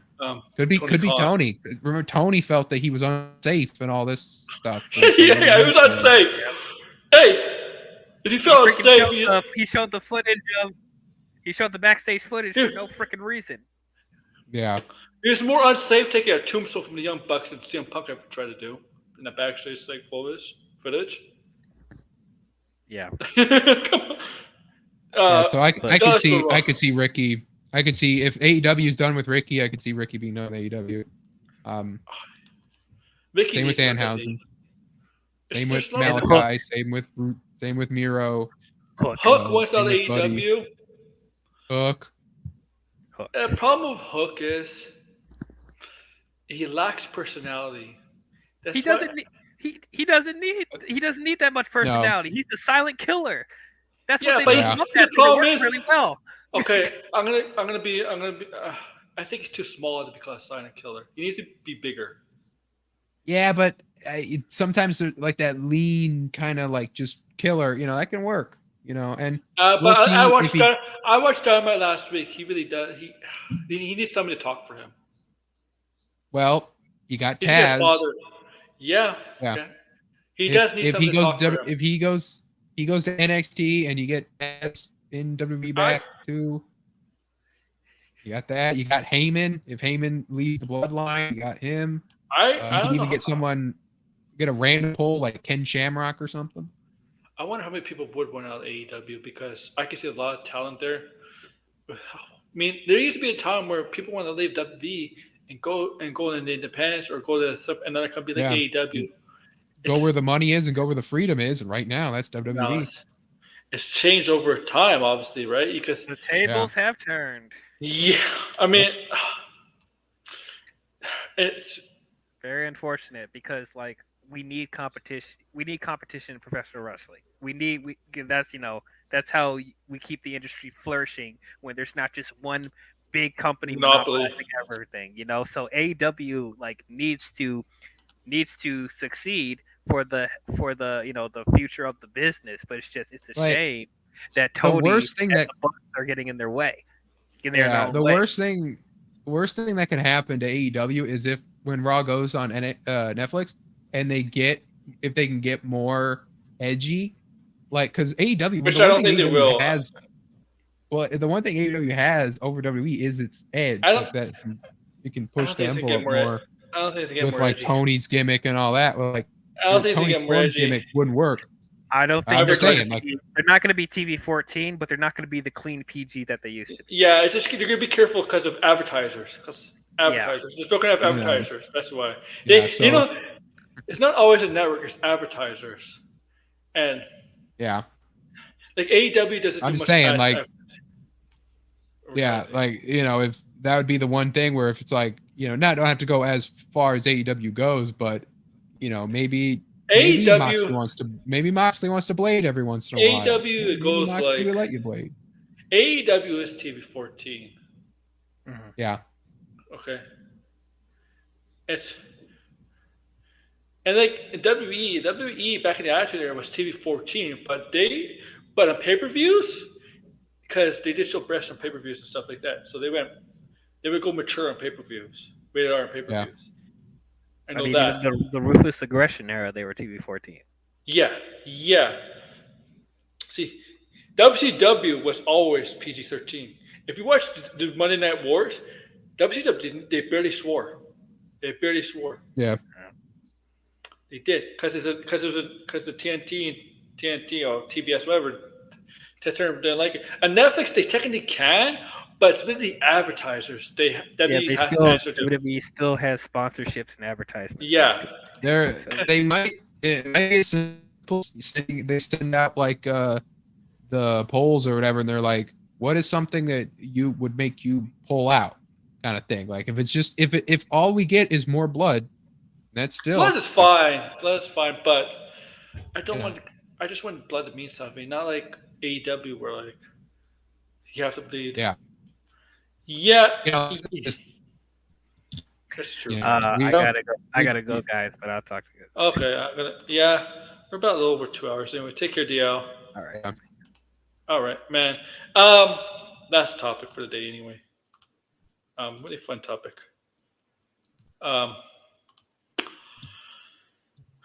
Chris Hemsworth. Yes, we're talking Chris Hemsworth, who's going to be in the Furiosa movie, but is better known as Thor. Let me see. Says he's not uncertain if a Hulk Hogan biopic is still happening.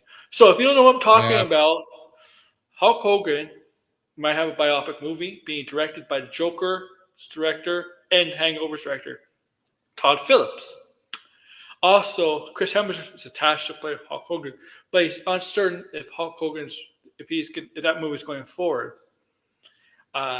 Question for you guys in chat and for you, Wizard. Do you want to see a Hogan biopic? And do you want to see Chris Hemsworth play the Hulkster brother? Well, the thing with Hulk Hogan is that if they went with the things that Hulk Hogan says, that would make a good movie. But Hulk Hogan lies. That's the movie right there. That should be all about his lies. That should be the movie. It's all about his lies. Like tell his lies. Like he wrestled 400 days a year. How's that possible? Not possible. But he did because of the time difference between flying back to America and Japan. I don't know how it's possible. But like that's a great movie. But especially if it's the guy that directed Joker, have it be like he's delusions, like the delusions of Hulk Hogan. Like how he missed the Foreman grill because he was at a movie or something, missed a call. He almost played bass for Metallica. Stuff like that. Do the lies as a movie because Hogan will just say it's true. He broke 5 vertebrae in his back when he slammed Andre. He was the first person to slam Andre. Andre died 3 days later. All lies. Oh yeah, you can say that. It's like you can look up the Hulk Hogan lies. How Hulk the story about how when he wrestled Aaron, he wrestled at SummerSlam he wrestled in Wembley Stadium, right?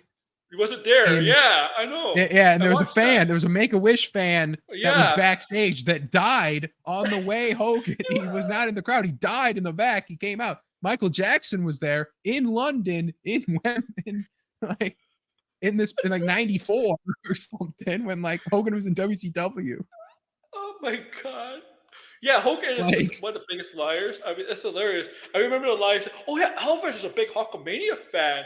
And I'm like, Elvis died in 1978, 1977.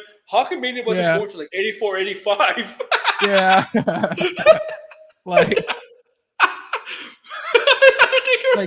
on.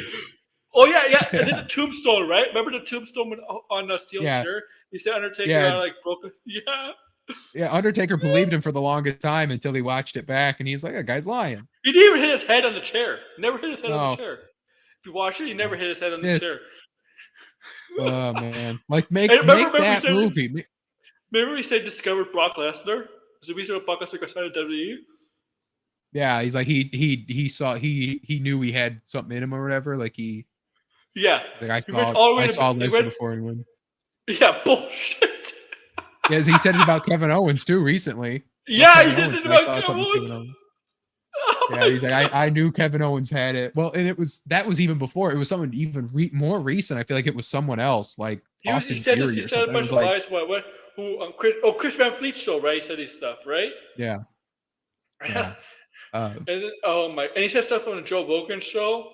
Oh yeah, my Joe God, Rogan. He did this Christian podcast thing recently, talking more lies.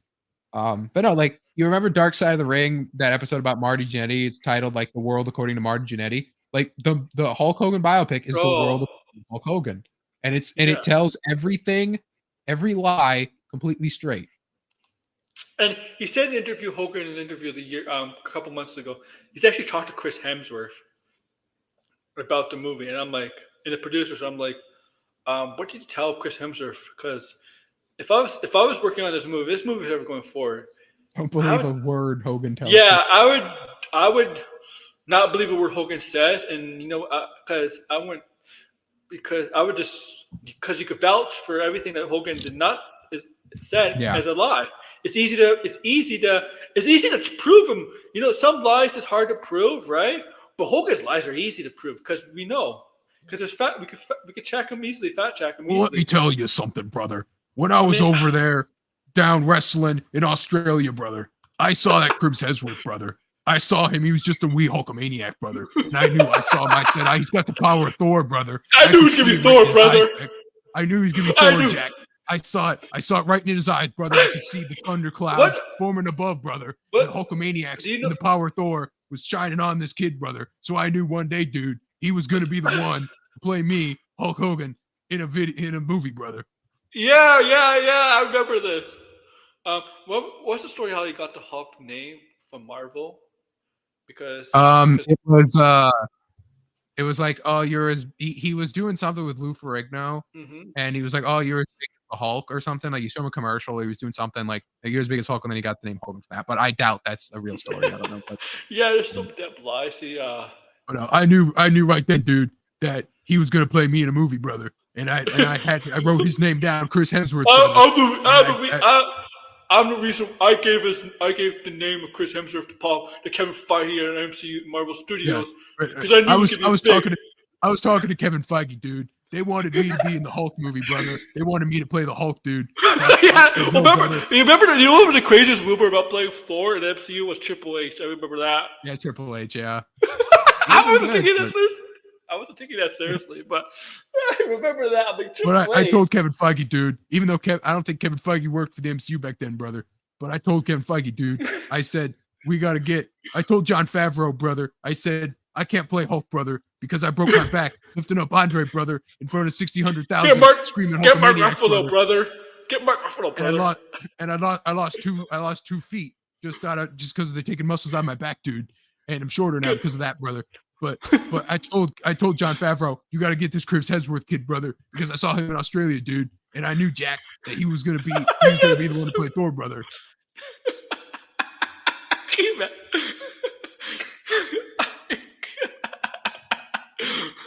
And I knew right then, brother, that I was gonna have a movie about me, dude. And I knew that I was gonna Chris Hemsworth on the spot. I gave him the contract. I said, dude, you're gonna do this movie, brother.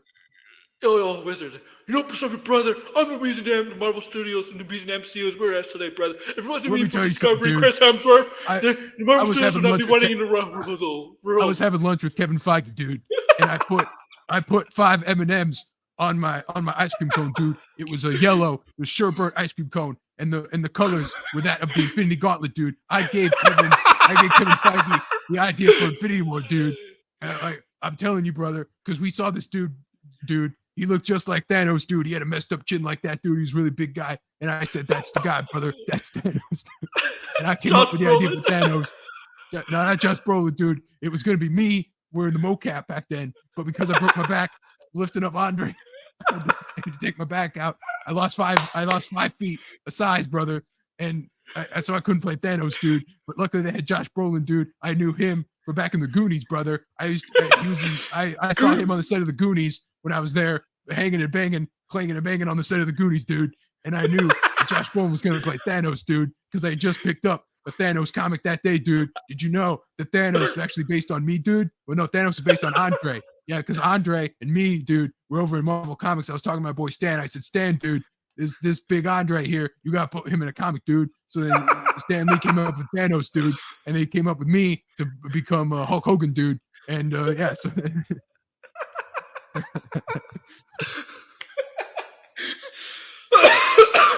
I laughed so hard as he made me cough.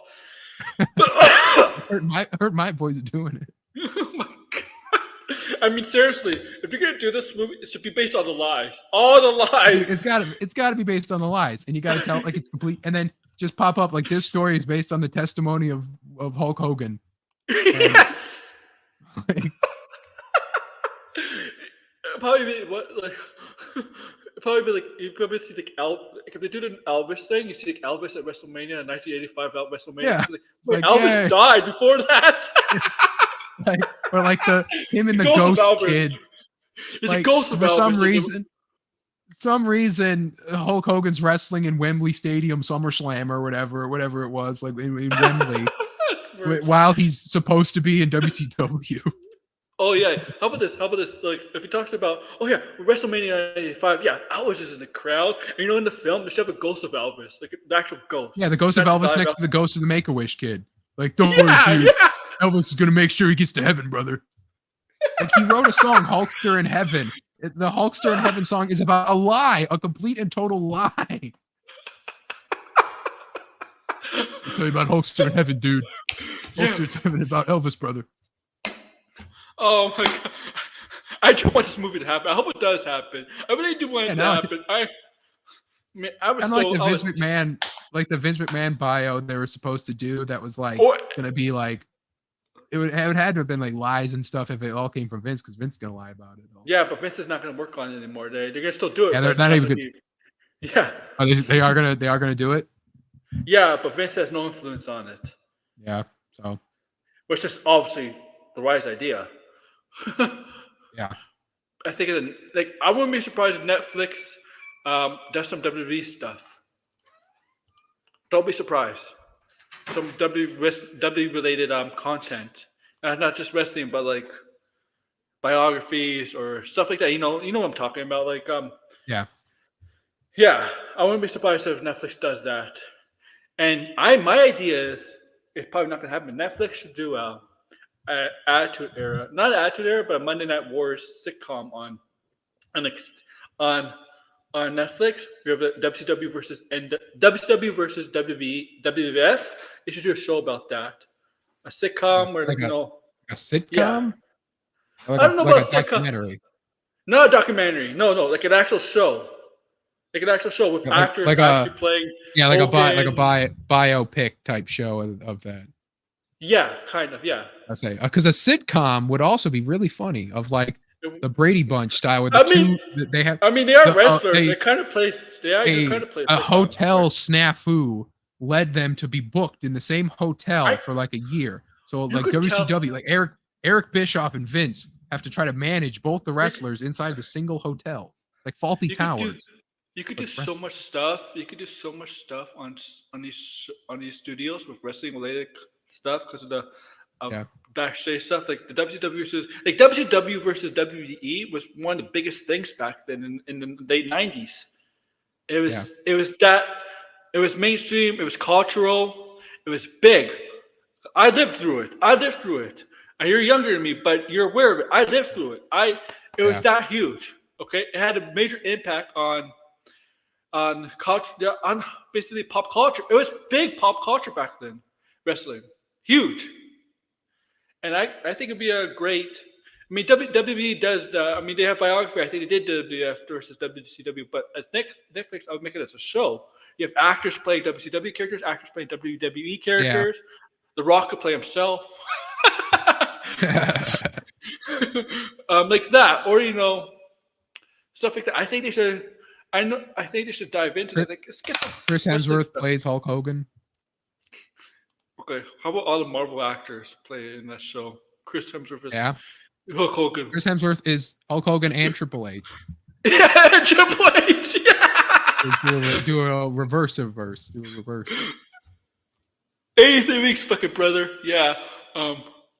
Robert Downey Jr. if he's bald could play like who's bald? I don't know. Stone Cold. No.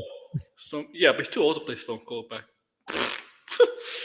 I don't know. Jeremy Renner. No, I don't know. We could have like Scarlett Johansson as like Trish Stratus. It'd be funny though. I mean, like, if you want, he could spread it. You have Jack Black as Mick Foley is perfect. Jack Black as Mick Foley is good. That's the thing. It's like all the actors and the wrestlers are all old, so it's like to set them in the time. Yeah, I know. Like they're all old now. If it was animated or something, and then she could do voice acting, that'd be different. But if it's anime, oh yeah. But they should do it. Like Netflix should do that. Do it. WWE, do something like that. You could do a WCW, man. Samuel Jackson is Stone Cold. They got gender band Stone Cold. Not gender band. Color race swap Stone Cold. Race swap Stone Cold. But it like, I've had it. I had it. Samuel Jackson. Give me a hell yeah! And you thump your Bible. Talk about your Psalms. Talk about your John 3:16. That's the bottom line. Stone Cold said so.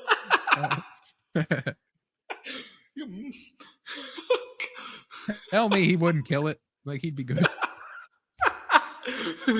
Robert Downey Jr. Maybe Samuel Jackson waving the middle fingers. Yeah, Robert Downey Jr. plays Undertaker. Oh my God! Ministry of Darkness Undertaker. Yeah. We can play. Ministry. That's hilarious, man. Oh my God. Oh, that's hilarious. Oh wow.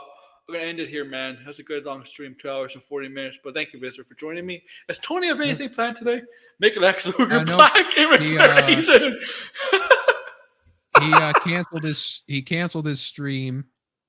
Canceled what his was stream. He gonna do? So I think he might be on Trashcast. What I'm seeing, but yeah. So no stream until Friday. Oh yeah. So okay. You got anything for yourself? Yeah, it's still subscribe to Wizard of Wordplay. I post videos on Friday. I still have that wrestling one from last week that you can watch. Make Lex Luger black and jacked. Yeah, guys, thank you for watching, man. Monday, it's all about wrestling. Episode 107, I believe. Next Thursday, Double or Nothing predictions and King and the Queen predictions. Next Thursday. Okay? And then Saturday, we're going to do a watch along for King and the Queen of the Ring. So that's going to be in the afternoon because it's in another country on the other side of the world. But yeah. Okay, so yeah. And for all the people that are watching on Twitter or X, about 337, 336, I thank you. But if you really want to help me out, sub to my YouTube channel, please. It's on top of my. You can see it on top of my profile. It's right there. I believe it's right there. Let me check. That could be promoting my main channel. No, that's my main channel on my profile. It's in my pin tweet. In my pin tweet, where my sports channel, that's where you can sub, okay? Check my pin tweet. So like, share, subscribe, and comment below. Take care, guys.